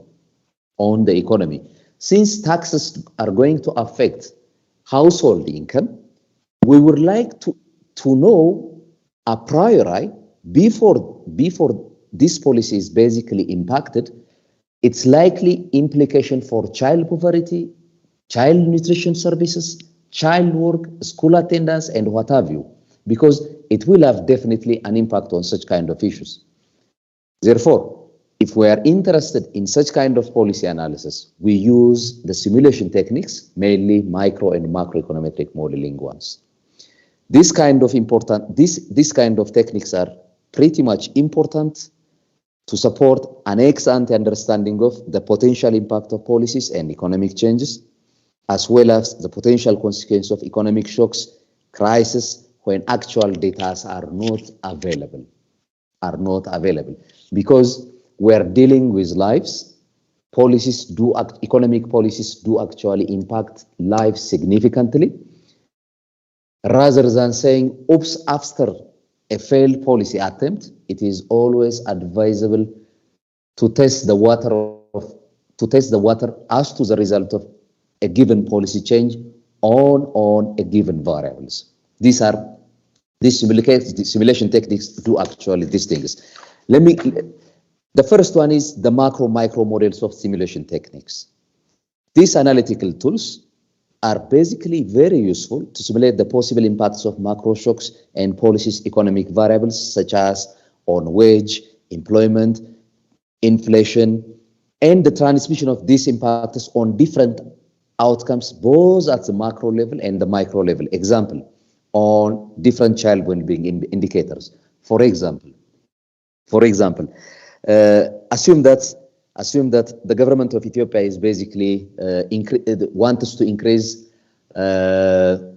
decrease its government expenditure. By means, if government is basically following a contractionary fiscal policy, i.e., if they are planning to cut their spending, what would be the likely or the possible impact of such kind of policies on children should be examined. These days, in most developing countries, particularly in Africa, I tell you that development plans have started to be informed by long-term development plans, which are supported by different technicalities of macroeconometric models. But one of the cavities of most African macro models and that of the developing world is that most lack to take into account children in their analysis. Children are either considered as an after effect output, or they didn't even make it even in the first cut of their policy formulation making process. Therefore, but there are certain countries like Sweden and also to some extent Botswana and some Latin American countries which have basically managed to model children into their economic policy analysis and to be accountable for the needs of children through appropriate budgeting and through appropriate policy making formulation and that of implementation. Now, in analyzing the full implication of economic crisis and policy shifts, this type of tools are basically best equipped because they are basically capable of reflecting the structural aspects of the economy, capture the numerous and complex direct and indirect interactions across different sectors, different actors, different markets, different partners. Now, the other simulation techniques are the micro accounting methodologies.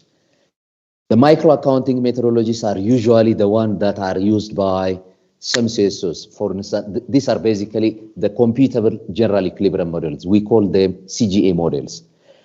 They actually depend on existing structure of a given economy. What they forget is they don't model external relation with the rest of the world. They are actually pretty much well functional in closed economic system where there is no export or import, or where a domestic economy is insulated from whatsoever happens in the rest of the world. They actually require less data. They are less resource incentive than macro and micro model, but they cannot provide an early and timely analysis of potential social outcome from macro shocks that of outside of the world. Now, let's concretize the macro-micro simulation models using an applied model, the Rwandan macro model. In 2012, the Rwandan government was planning to increase the total government expenditure spending by 10% in 2003 and 2012. They were planning in 2012, but during that time, they don't know the impact of that particular policy in the next fiscal years, that is 2030 and 2040. But they were pretty much interested and they were determined to carry out possible impact analysis. In 2012, the government was interested in increasing salaries to every sector of the public sector and spend on infrastructure and what have you, which all make up the government expenditure to increase by 10% in 2030 and 40.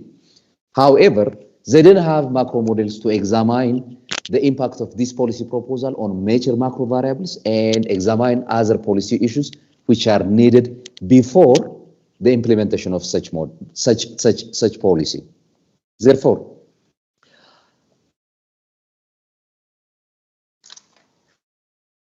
in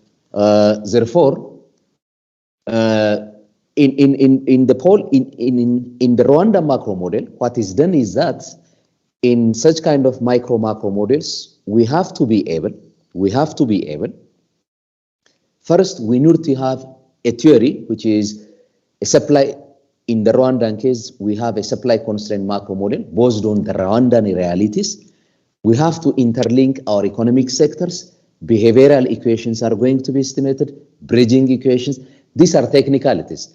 At the end, there are going to be forecasters, and finally, there is going to be a policy simulation analysis.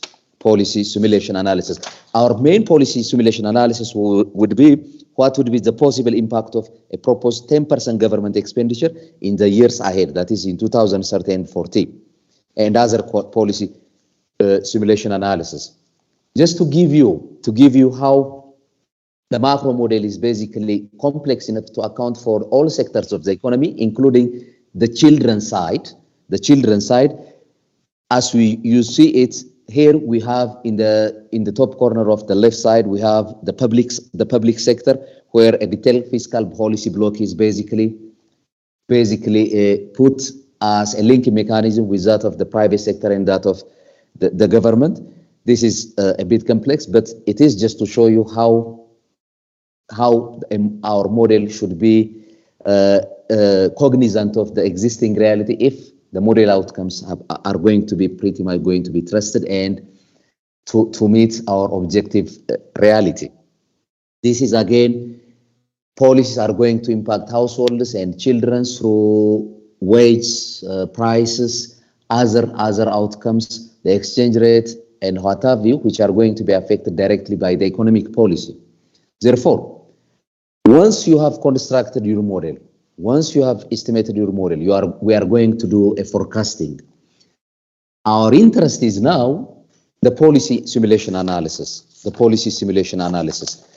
Imagine this basically done before the policy is enacted, in order to gauge enacting that particular policy would be a damage to the economy or is it a beneficiary to the economy.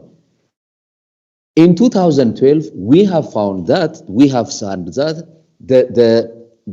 the proposed 10% government expenditure is basically found to have no effect on real GDP.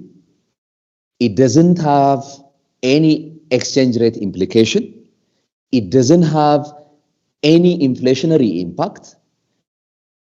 And if we see a disaggregated data on the education sector, it will actually have a positive impact in spending on infrastructure development, on education in general, upon which one sector in the education sector in general is child education. Therefore, this policy is basically good.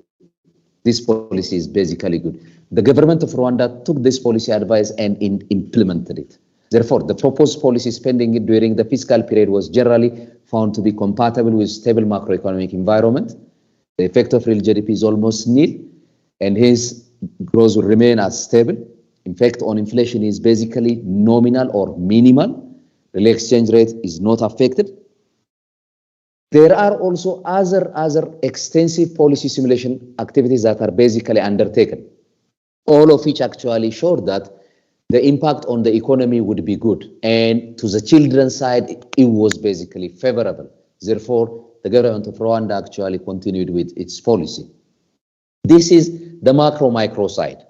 Now, let me go to the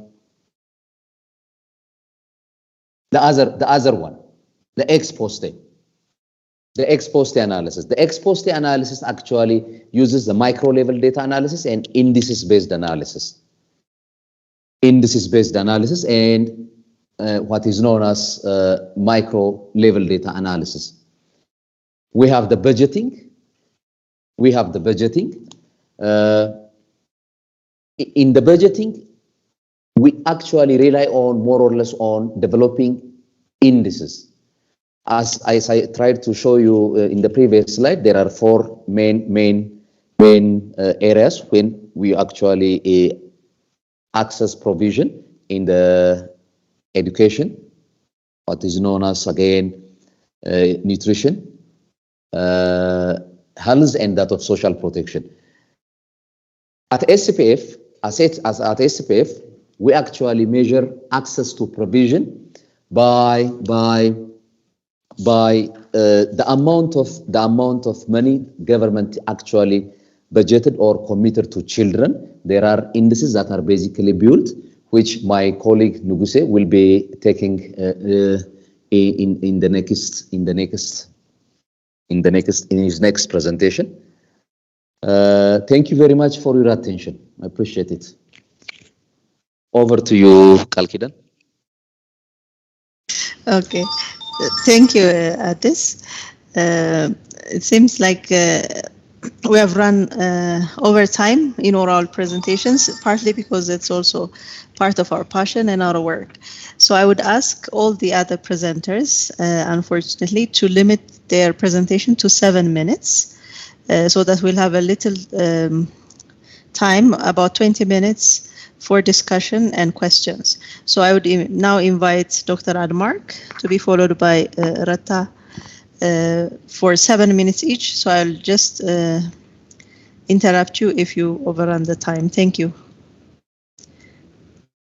Dr. Admark, proceed. Yes, thank you. But Addis is still Addis, sharing. please, can you take down the slides? Addis? Yeah. Okay, thank you. Okay, 7 minutes. And then Dr. Admark, should I share for you? Yeah, just to share, Mitch, thanks. Nuguse, do you have something to say?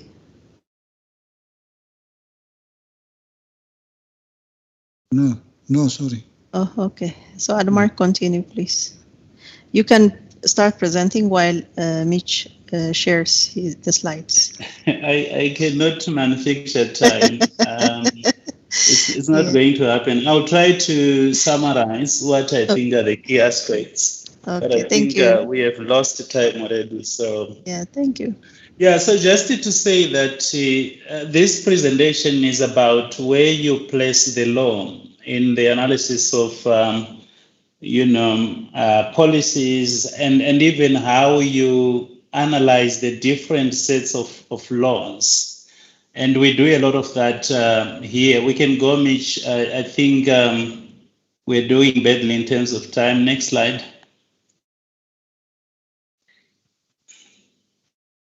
Mitch.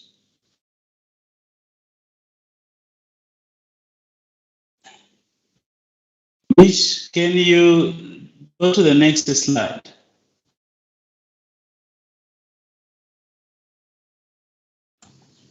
Okay, let me know slide number what? Let's just wait. I think you have skipped a lot of slides. I wanted you to just go to the next slide. Yeah, but what I can say you have skipped a lot of slides. Okay. So I will just talk briefly about the general principles and maybe skip right to the end of the discussion. But what happens is that when you're analyzing the laws and policies that you have at different national levels, you have to look at the general principles of children's rights. They are really the guiding light of what should be contained in laws and policies. And that includes issues to do with non-discrimination, the best interest of the child participation, and life survival and development. So, for example, if you look at a policy and then you realize that it is denying girls who are pregnant or teen mothers access to education, or justifies expulsion of children who are dreadlocked from schools, that already violates the principle of non-discrimination, and that policy is suspect. So these principles are important not just for laws that are already passed, but also for purposes of guiding the formulation and design of policies. We can go to the next slide, Mitch.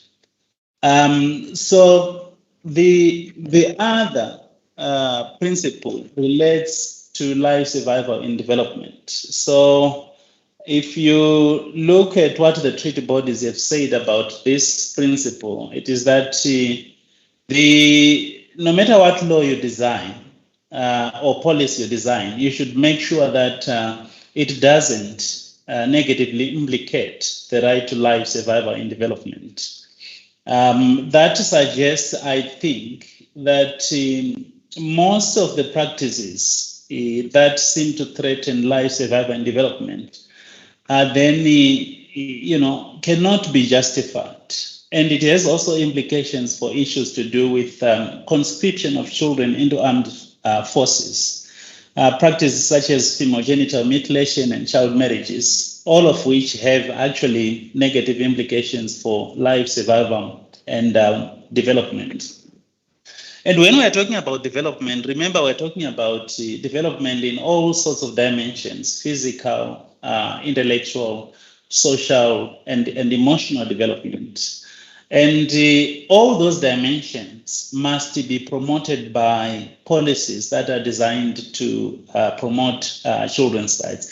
Even policies that don't directly regulate, children's rights, they shouldn't negatively implicate these fundamental principles. The next one I'm going to talk about maybe is briefly the best interest of a child. And remember, and I think it's the next slide, Mitch, remember the best interest of a child, you're talking about different sets of interests, basic interests to be provided with the basic necessities of life.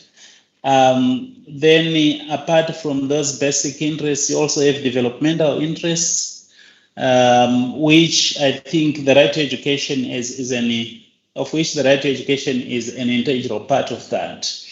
Then you're also talking about autonomy interests. And the best interests basically can be used as a decision-making tool to say that whatever policy or law that infringes these three sets of interests is potentially suspect and requires some invalidation. That's the summary of that slide, really. Then you can also talk about the child's right to participate in decision making. I think it's the next slide.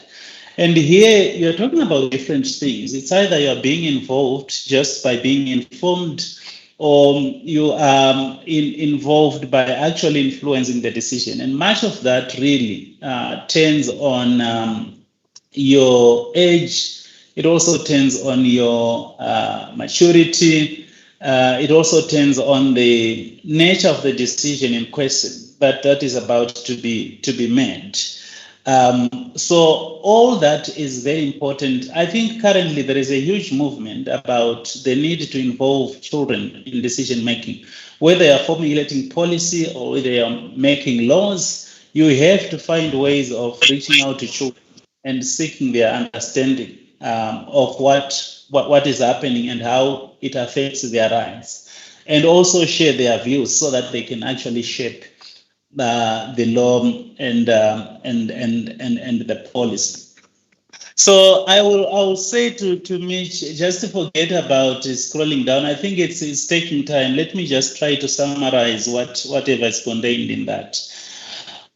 Some bit of the presentation really revolves around the role of law.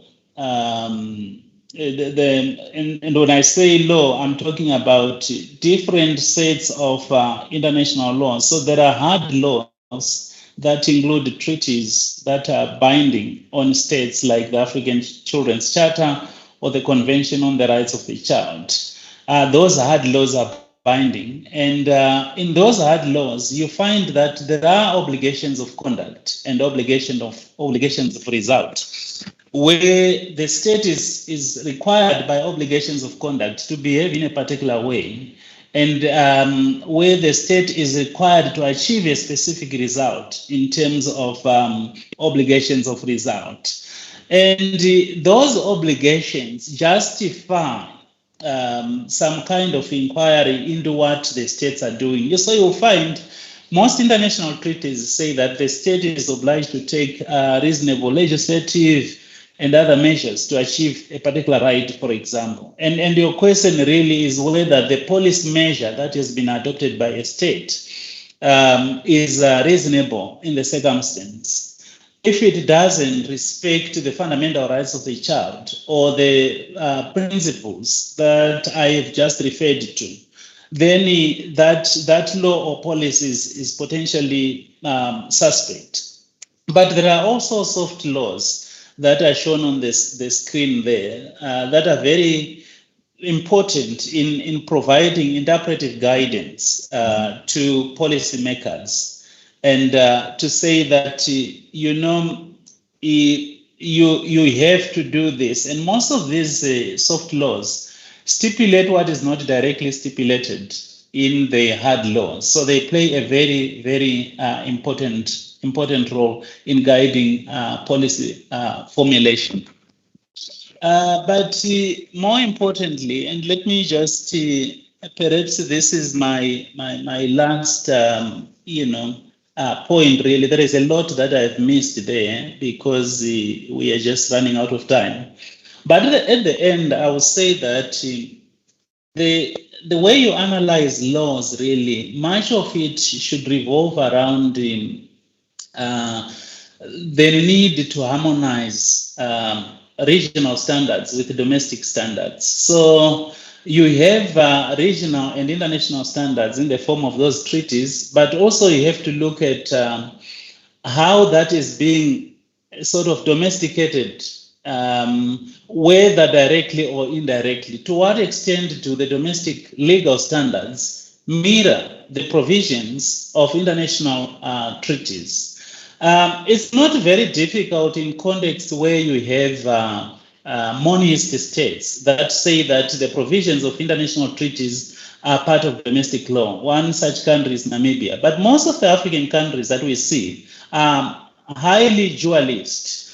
And what that means is that international conventions or treaties have to be domesticated in order to have the force of law. So the extent to which international legal obligations shape the domestic legal landscape is somehow influenced by that point, whether the state is dualist or monist. And there are also other constitutional provisions that really regulate the sort of impact international treaties have. So some will say that customary international law has effect regardless of whether that law has been domesticated. Some constitutional provisions will say that the international, standards cannot override constitutional standards. So you have all sorts of constitutional provisions there. And the sad thing, sometimes you even don't have what is called the domestic harmonization, where the laws themselves in a particular country don't actually speak to themselves. Just one word about global and regional development frameworks, such as the Sustainable Development Goals and also Agenda 2063 and Agenda 2040. Those ones stipulate specific timelines and specific targets for states that should be achieved within a specified time period. And for me, they are policies at the international or regional level. And the role they play, you should look at the domestic policies that are adopted by states and measure them against those standards. Why? Because those standards actually represent the wishes of different states in different contexts, whether you're talking about the African context or the international context. Sorry, I was rushing through because I think we have run out of time, but I'll leave it there. If there are any questions, I'll address them at the end. I will also happily share the slides. Thank you. Thank you, Dr. Almark, for your insightful presentation and also accommodating our request to be brief. So next is Rita Getachew, Program Manager for Child Development and Protection, on structures and systems set up to implement the policies. So Rita, if you are, yes, and you have 7 minutes, please proceed. Great. Okay. Thank you, Kalkidan. I hope you can see my slides, right? Yes. Okay. Great. Thank you. I'll be very quick and I'll try to finish in the next 7 minutes. So obviously I will have to skip some slides, but we will share those slides so you'll have, what we intend to present. So my focus of presentation today will be on the implementation, the policy implementation aspect of the policy analysis. So I will be, as the title of my presentation suggests, I will be anchoring the next few slides on the approach that we will use, which is a systems approach, to examine policy implementation. And I'll try to use an example from the child protection program perspective, just to concretize whatever I'm going to discuss. So just to begin, policies are as good as they are implemented. So when we talk about policy analysis, it's very important to also consider implementation, not just after the policy, but even before the development of the policy. So I'll take you to this, to how we understand analysis of systems in policy analysis. So there are two aspects basically. We do sometimes analyze policy implementation of an existing policy. So looking at how that policy is being implemented, what are the gaps, and how that can be strengthened. And we also do sometimes analysis for policy implementation. So this is before, when a policy is at the draft stage, we also try to intervene and support governments to design an implementable policy, basically, looking at the systems, structures that needs to be put in place to make sure that the policy is effectively implemented. But mostly, what I will be discussing in the next few minutes will be on the first part, basically. So when we analyze an existing, the implementation of an existing policy, specifically, I will take you to, we do this systems mapping at times to examine the gaps. And we also do, we provide support to strengthen existing systems. But what do I mean by systems? So when we say systems, we're talking about structures We are talking about the structures means, responsible entities for the implementation of those policies. We also look at the functions, what is their mandate, and whether they are fulfilling those mandates and responsibilities. We also look at their capacity, so whether they do have the necessary awareness, knowledge of the issues, whether that needs to be strengthened. And so when we say system, it's not just the structures, functions, and capacities, but how these things are assembled together to respond to a range of child rights and protection issues. And these are, of course, guided by the CRC as well as the Charter in the various general comments developed. So how do we analyze systems then? How do we analyze policy implementation? And these are the 6 major components that we're looking at. My colleagues have discussed in greater detail about laws and policies broadly, but I'll highlight some of the things that we look at strategy level, at standards level, just on a part which helps us to concretize whatever is available on the policy level. And we also look at structures in coordination, and I'll briefly talk about that. We also look into programs, available programs and services for children. We also look at community-based mechanisms, how effective they are, how in terms of local ownership and so on. We will also look into the financial resources aspect. So Adis discussed a lot of it. I will highlight only a few issues which were not discussed.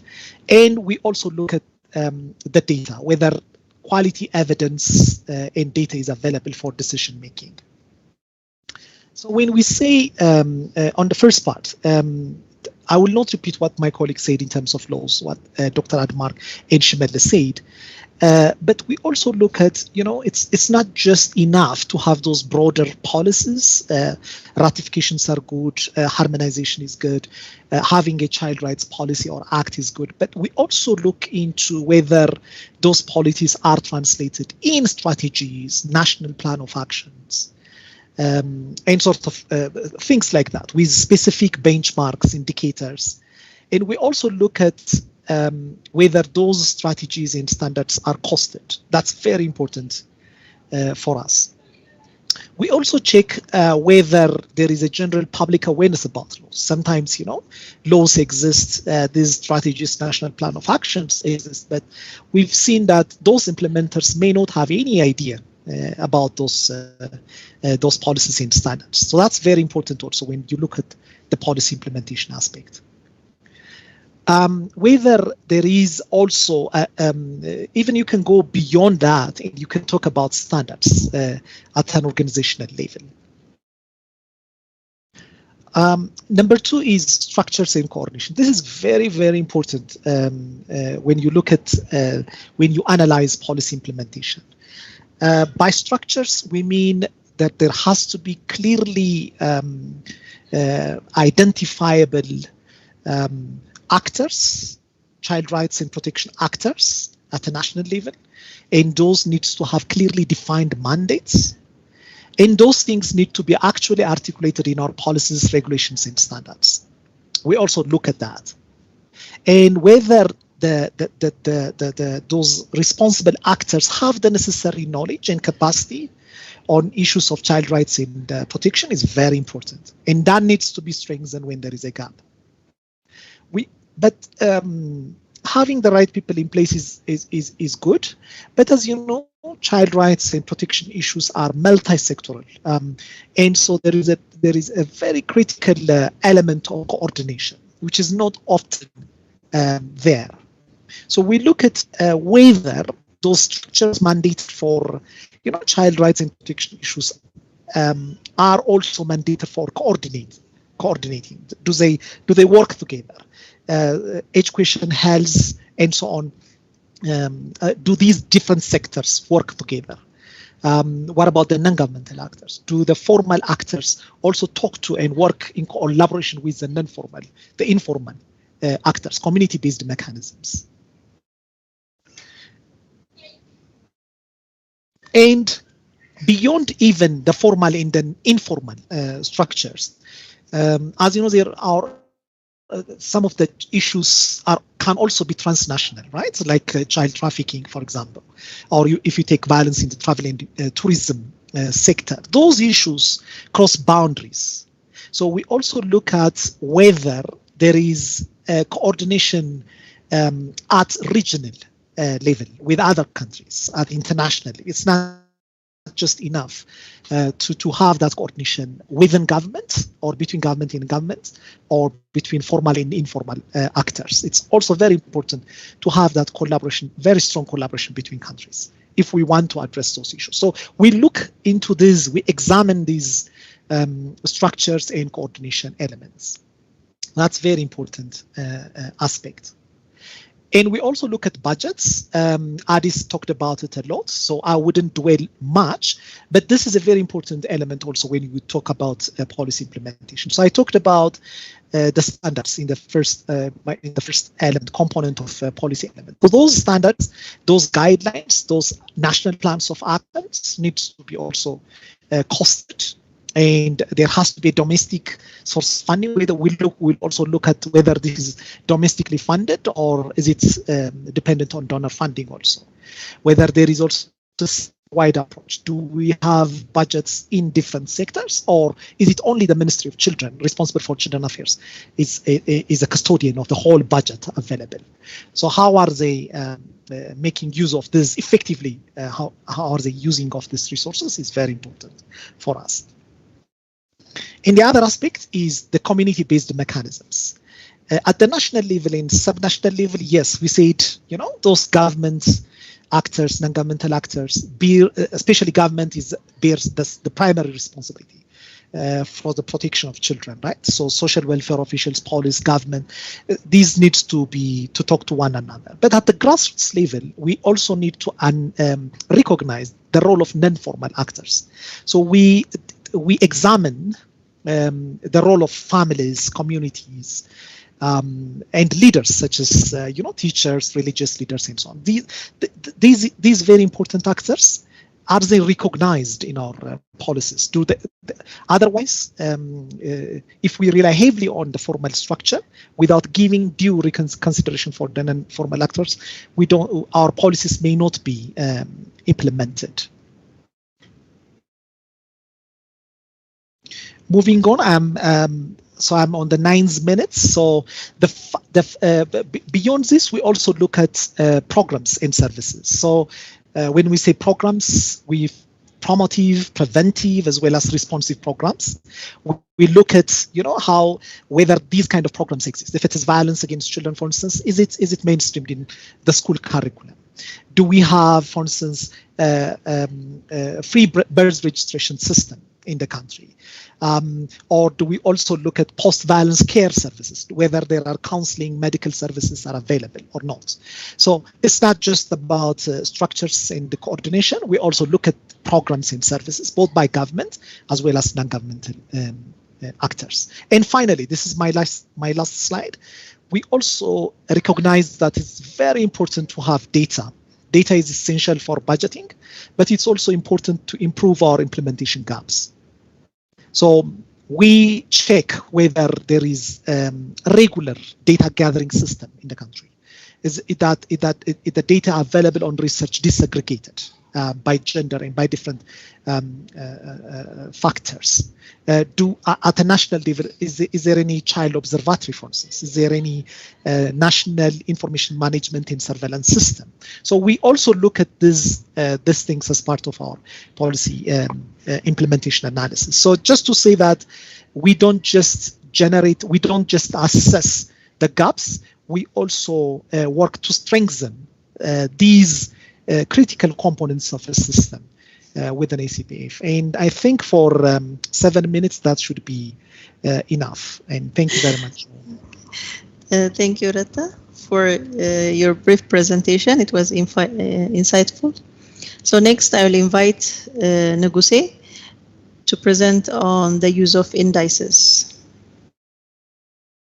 Okay, thank you, Kalkidan, for the introduction. Rata, take down your presentations. You may proceed, Nukusi. Okay, thank you, Kalkidan, for the introduction. Can you see the slides? Yes. Thank you. I will be so brief because we have only 25 minutes for the three presentations. So I'll just pass some of the slides and take my time efficiently. So in my presentation, I will try to give some background on indices, and also then we'll highlight the child-friendly index of CPF and also the girl-friendly index. And finally, we'll briefly discuss on how to develop indices to give some insight on the technical procedures. As you all know, in the last 3 decades, a number of indices has been developed globally, and these indices were used to measure and rank relative policies and policy performance of governments or countries in general on various issues. Just to give some insight, a survey conducted in 2011, there was a summary of about 290 separate indices that rank countries along with some economic, political, governance, education, health, or environmental issues. And this everything appeared to be measured and compared. So as a result, a number and types of indices continues to increase. Various examples can be mentioned. The most famous one is, as you know, the Human Development Index, which is produced globally to compare countries across the globe. And the other regional index, as an example, can be mentioned is Mo Ibrahim Governance Index of the African government. And there are also other indices such as the Gender Inequality Index, Multidimensional Poverty Index, and our CFI is also another example. Just to see the list of indicators, you can Google this resource and see how the indices are measuring on various issues. Indices are usually comprised of several indicators, separate individual indicators, and also sub-indices, which are aggregated, summarized with some form of methodology to provide an overall score of a country. These indicators can measure the inputs such as laws, policies, budgets, and also related issues. And also on the other side, it also measures policy implementation outcomes. So in most cases, it merges both inputs and the outcome indicators. The scores are then used to show the comparative situation of countries at a given point in time, or to examine performance of countries against the target sets. So, in general, indices are recognized as a useful tool in policy analysis, as well as in raising awareness and discussion with the general public. And let me zoom into the CFIs, which is a child right-based analytical framework, which is developed by the African Child Policy Forum in 2018. It has 12 years now. We have produced three CFI in the last 12 years, in 2008, in 2013, in 2018. Others are on thematic issues, African reports. The purpose of this framework is just to analyze how much effort governments or duty bearers are putting into realizing the right and well-being of children in terms of protecting them, providing services, and reflect or to give opportunity to reflect their views, simply are allowed to participate in matters that affect them. In other words, the concept of this index builds on three pillars of the CRC and the African Charter, which are protection, provision, and participation. And it's also a key analytical framework in the Africa report series. As I mentioned earlier, we used this in three reports in the past 12 years, 2008, 2013, and 2018. The other one is the CFI, the conceptual framework of the girlfriend. The conceptual framework of the framework. It has three components, as I mentioned. The one is the protection. It has two elements: the input, which is the laws and the policies, and the outputs, the outcome indicators.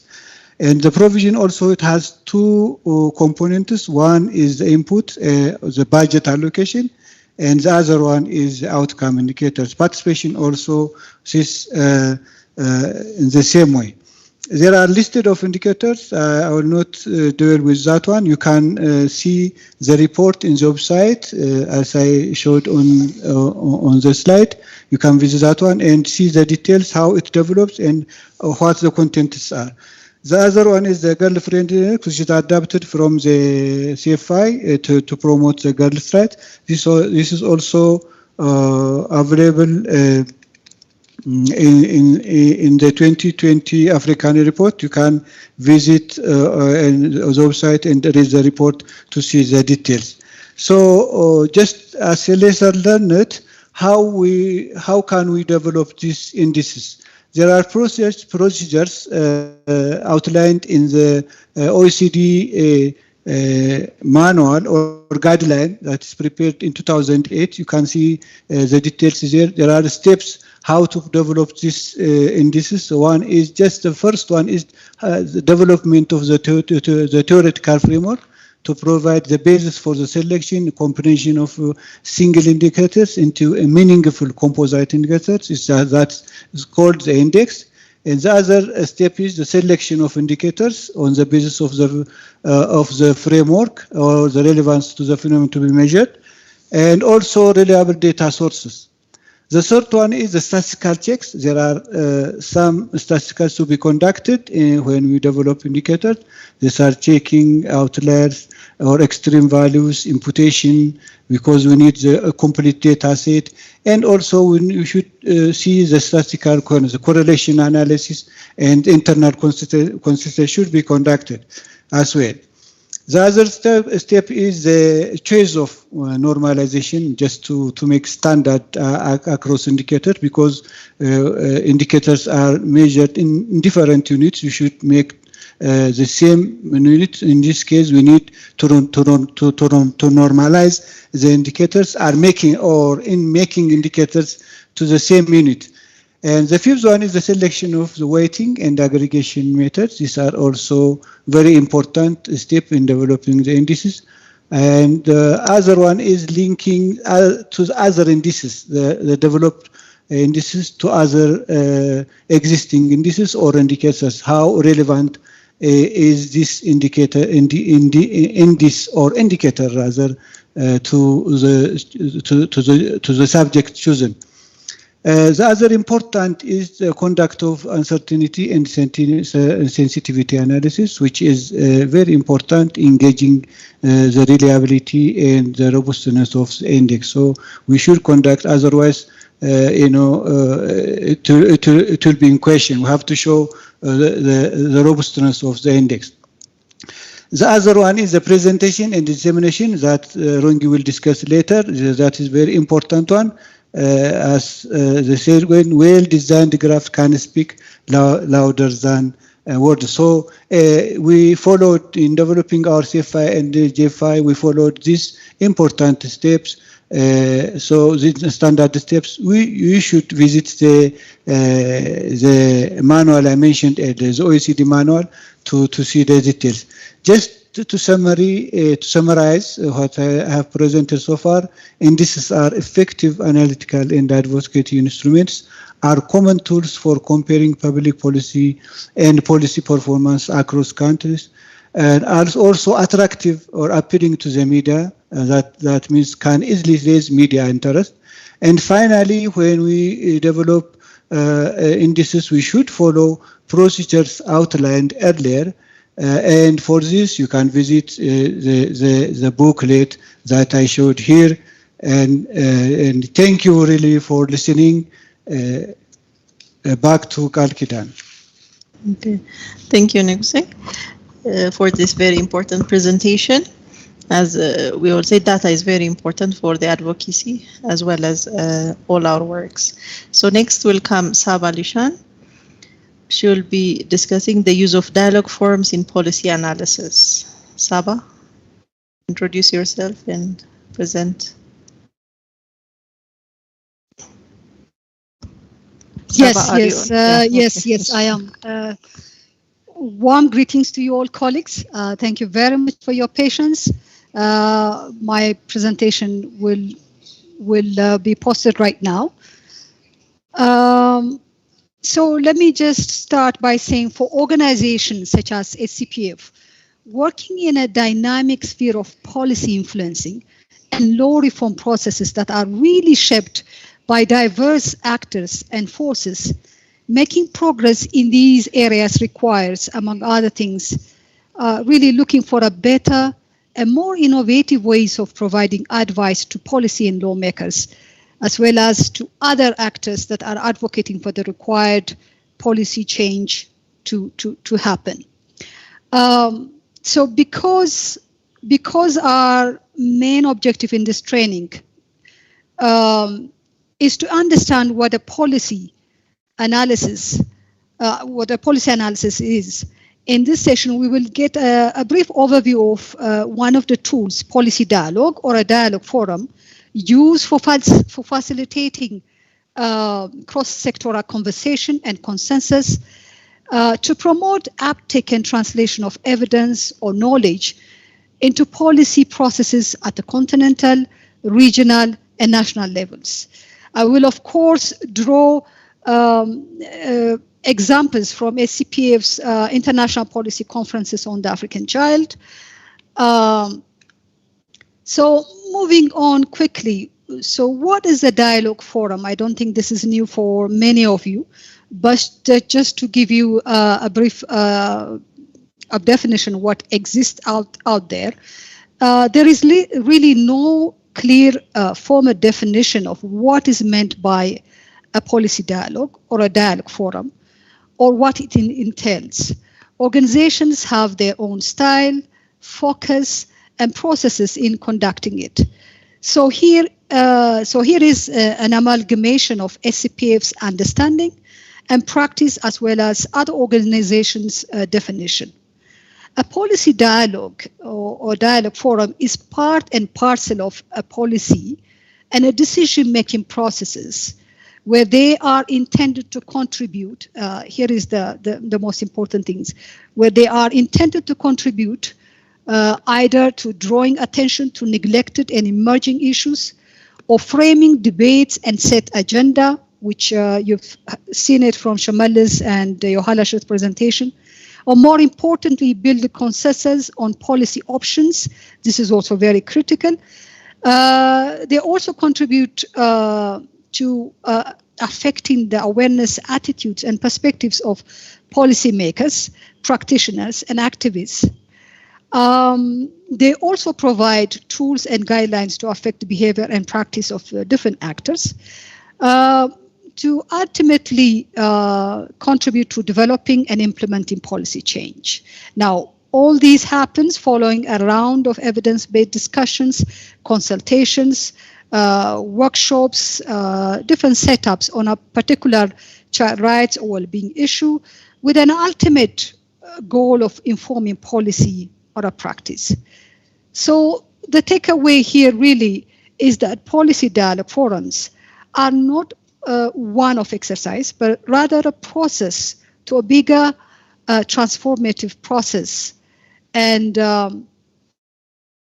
they are also always not a formal meetings, but they are also include informal consultations, for example, through electronic correspondence, through corridor meetings with people who ultimately contribute in some way, shape, or form to a process which culminates in policy decision.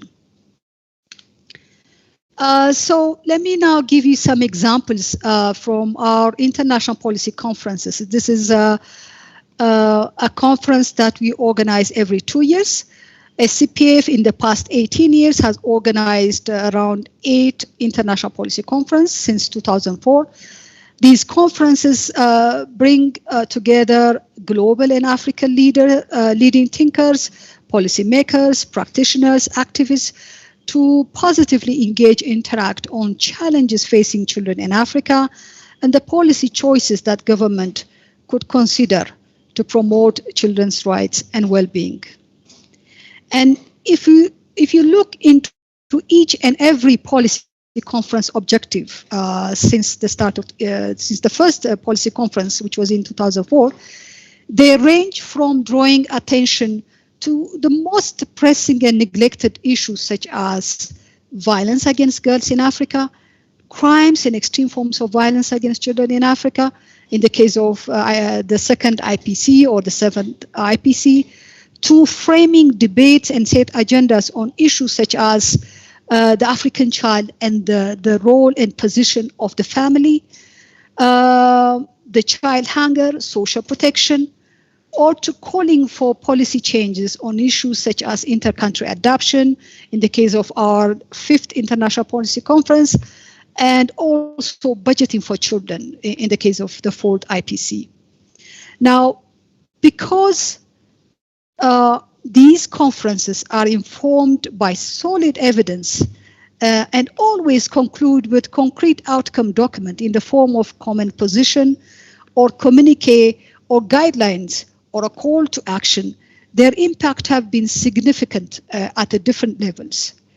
To give you examples of impact from 2 of our international policy conferences, for example, in the case of informing, influencing AU, African Union level policy processes, in the case of our 5th International Policy Conference on inter-country adoption, where the African Committee of Experts on the Right and Welfare of the Child endorsed the guidelines for action on inter-country adoption in Africa, an outcome which was an outcome document of the conference. This meant that states are required or asked to information on children placed on for inter-country adoption. So that was a very critical outcome at the AU level, at the continental level. Another example in terms of influencing national policies, yet again from our IPC, or International Policy Conference on Inter-Country Adoption, where after the conference, the governments of Netherlands and Australia, as a receiving countries, reviewed their adoption processes, their inter-country adoption processes. Uganda, for example, revised its laws on inter-country adoption. The government of Kenya also imposed a moratorium on inter-country adoption. And the government of Ethiopia took steps to improve regulations in the case of inter-country adoption. Finally, the country banned inter-country adoption in 2017. In the case of, for example, developing an African position, because these conferences, as they being an international platform space where we bring everybody, experts from all corners of the world, including African experts, often the policies draw a common and African position to also inform, influence global processes, global forums. So in this case, our international policy conference on violence against girls was really great. Had an important contributions to promoting the agenda of violence prevention and response at the global level, but also sharing our positions in this aspect. So you see, when policy dialogues are done correctly, they are a powerful tool for bringing the required policy changes at various levels. Now, I don't want to go in detail into this, but this is just to show you that our theory of change, that's where our foundation lies when we do, that guides our work in the policy advocacy work at the CPF. But our policy advocacy is really explicitly well defined in our theory of change and how it's been used as a critical tool to see the changes, the transformation and change that we want to see at the policy, legislative, and practice level.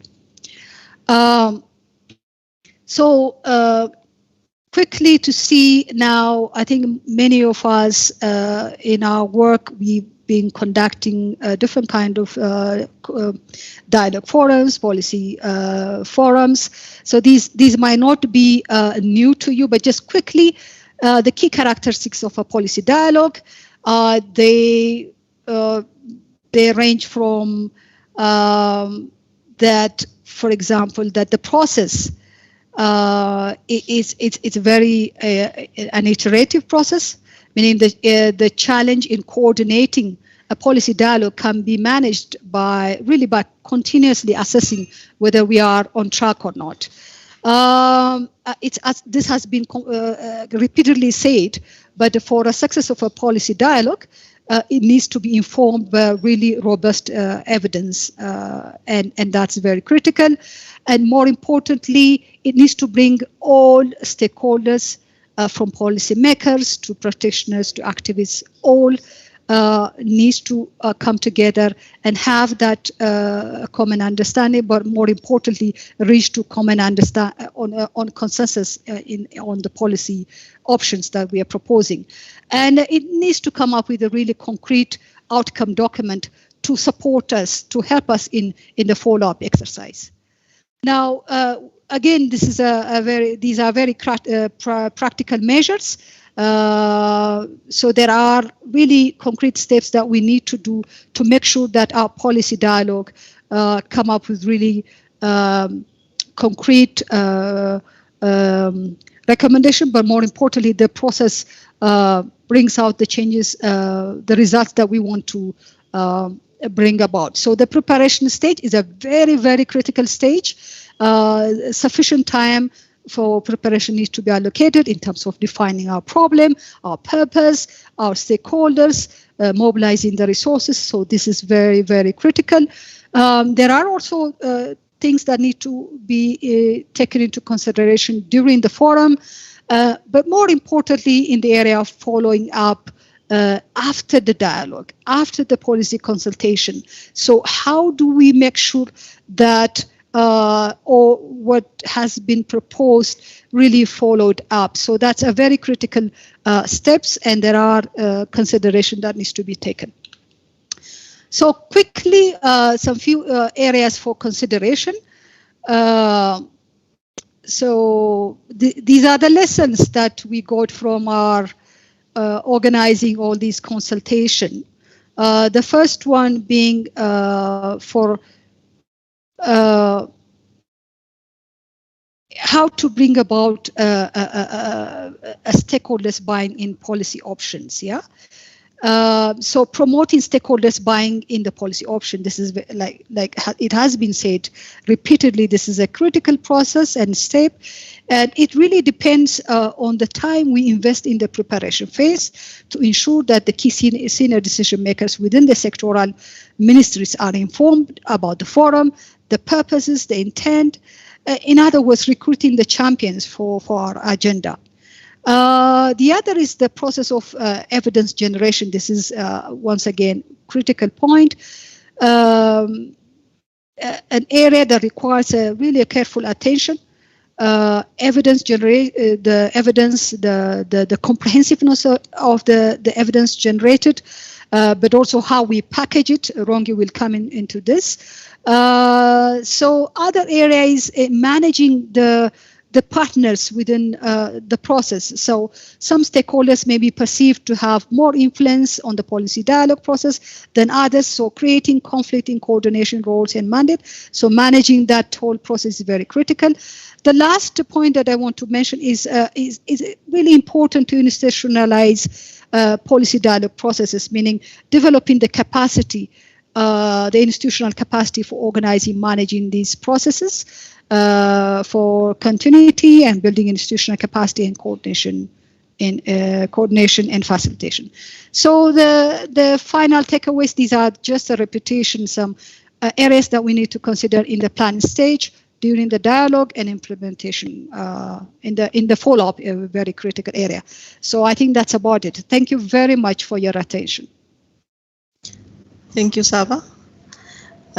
So our final presentation will be by Ronge. Ronge, please come in and introduce yourself and tell us something about packaging policy analysis. Thank you so much, Kaukedan, and thank you, colleagues that have spoken before me. My name is Rongedzai. I'm a senior technical officer. Mute yourself.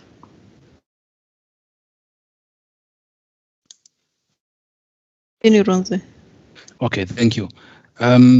So thank you, colleagues, for unpacking policy analysis from a technical lens, and also issues around, policy simulation and policy dialogue and so forth. My assignment is simple, and I'm speaking well ahead of time. We are over time, so I'm just going to be brief. So, and when we package policy dialogue, policy analysis, we are simply getting into a process what I have termed advertisement.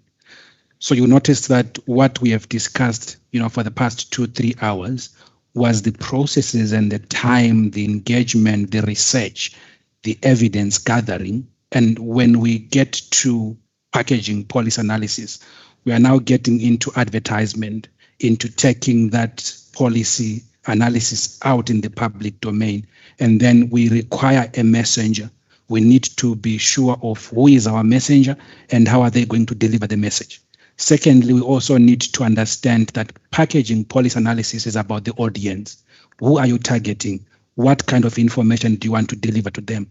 It is about communicating the right, authentic, and evidence-based message to your target audience. But it is important also to note then that policy analysis is a continuous cycle, and this continuous cycle is year round. We keep on doing it. Laws keep coming, policies keep coming, we keep analyzing, and we continue that way. So the second issue that I wish to bring to your attention within the constraints of time is that you need to understand your audience, and you need to understand your story. Let the story be on your fingertips. Know your story, know it well. Know the policy gaps, know the challenges, know the inadequacies, and then you understand within the framework of what you are working on. Then with the backing of statistics, graphs, tables, and indexes, you then beef up the story. And who is your audience? Your audience could be the technical group, or it could be professional or technocrats, politicians, and policymakers. And when you package your message, you are packaging in line with what you want them to hear. It could be that you are dealing with the general public, which might include parents for the children that you are dealing with as a result of maybe issues around education, COVID, and issues of girls. It could be CSOs, it could be NGOs, it could be activists, and it could be children. So you need then to package, if it's children, in a child-friendly manner. If it is parents, it's a matter of understanding the language that they speak. If it is the local language, then package the policy analysis in such a way that they understand. And when they understand, you give them the power and the voice to speak for accountability on the thematic issues they are working on. So the next issue to understand, and this is the critical piece of the entire discussion, is who is the messenger. if we get to understand the power that the messenger brings, because the messenger is an important piece of the whole discussion, is as important as the message. And let's appreciate that not every key unlocks every door. So one needs to then be diplomatic and know who to approach, who to work with. And this person should be neutral, and this person should be of good moral standing to support the agenda, to support the cause. For instance, you may pick a minister in the respective country. It could be that you are working with the Chief Justice to put a child justice agenda, or the president or first lady or vice president. And in some instances, you might use high-level ranking UN officials or AU representatives, and even children themselves. So that messenger will deliver the message, and then in many countries, you notice that you can't use certain newspapers or media outlets because they are labeled to be affiliated to particular political parties. So the moment you use that platform, you have already painted the whole policy agenda with that political party. Or in some instances, you can't use people from certain apostolic or from certain religious setting because of the message that they may bring to the whole dialogue and the agenda. Then how do we disseminate? When it comes to the determination of what we would have gathered through evidence, it's the first one is policy briefs. It's a matter, the name speaks for itself, policy brief. So it's something that is short, snapped straight to the point, indicating where the gaps are, the background, and then summarizing. But what is important is that you don't have to shy away from indicating and say, these are the relevant stakeholders. This is what CSOs should do, AU, ministries, government, national human rights institutions. This is what is expected of them within the policy brief. And the importance of the policy brief is, it is known that politicians and some people who are in authority, they don't really sit down and read the report. So your policy brief should summarize everything. So you can use media briefs or interviews where, you're either going to print or you're going to TV interviews, or doing talk shows and radio, emphasizing and ensuring that whatever you bring to the table is going to shape the conversation in the streets, in the offices, in government, and in corridors of power. And that's the whole agenda why we do policy analysis, to try and influence decision making. So the other point is that you may then be engaged in a high-level event. And in this instance, it would be diplomatic to include talking points for the keynote speaker. And that would then drive the agenda. For instance, when we were doing our End Violence conference, we had high-level speakers. And some of what we had discovered and the observations in the reports and the policy briefs, when we shared with them, they spoke to the issues that we had said that these are the findings that we got on the 3 reports that we issued. So we had the AU Deputy Chairperson speaking to the policy briefs that we have. We had His Excellency President of Malawi speaking to the policy briefs that we had. So diplomatically, it's like putting words in their mouth. It might sound wrong, but you are taking what you have as the evidence and you are giving it to them to present. So you know how then to tailor it. The last one is social media. Social media is powerful. One tweet, the message, the findings, the policy analysis will get across Africa, will get global. So it is important then to know how to use social media because it is influential and it influences how then people think and how people behave. So thank you so much. Okay, thank you, Rongi. I would like to thank all the presenters for their engaging and informative presentations. Because we have run out of time, we will not be taking any questions. But all participants, I invite you to send us your questions and we'll reach to you and respond. Now I invite Kimani to officially close this training.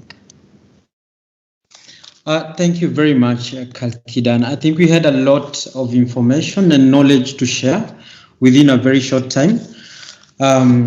So I wish to really thank colleagues from Save the Children and also our civil society partners and networks for honoring our invitation and turning up in really large numbers for this training on policy analysis. This was initially meant for colleagues within the East and Southern Africa region, but we expanded it because this training is really useful for the work that we do and the work that our partners do in the different regions and different countries across the globe. We have really learned a lot from our colleagues from the African Child Policy Forum, looking at policy analysis, analyzing laws, systems, the tools to use, as well as methodologies to undertake policy analysis. Dr. Shumelis, Yehualeshet, Dr. Admak, Adis, Reta, Negusi, Sabah, Rongezai, and our very great moderator, Kalkidan. We really can't thank you enough for this very informative session. And we assure you that we are going to utilize the knowledge that we have gained really to enrich our policy analysis and ultimately really our policy advocacy outcomes. Colleagues, we will be sharing with you the recording of the training with all of you. For those who missed, this valuable training or part of it. Thank you very much. I wish you an enjoyable rest of the day. Goodbye. Thank you, Kimani. Thank you. Thank you. Thank you. Thank you. Thank you. Thank you. Bye. Thank you. Thank you, everyone. Thank you. Bye. Thank you. Thank you. Thank you all. Bye.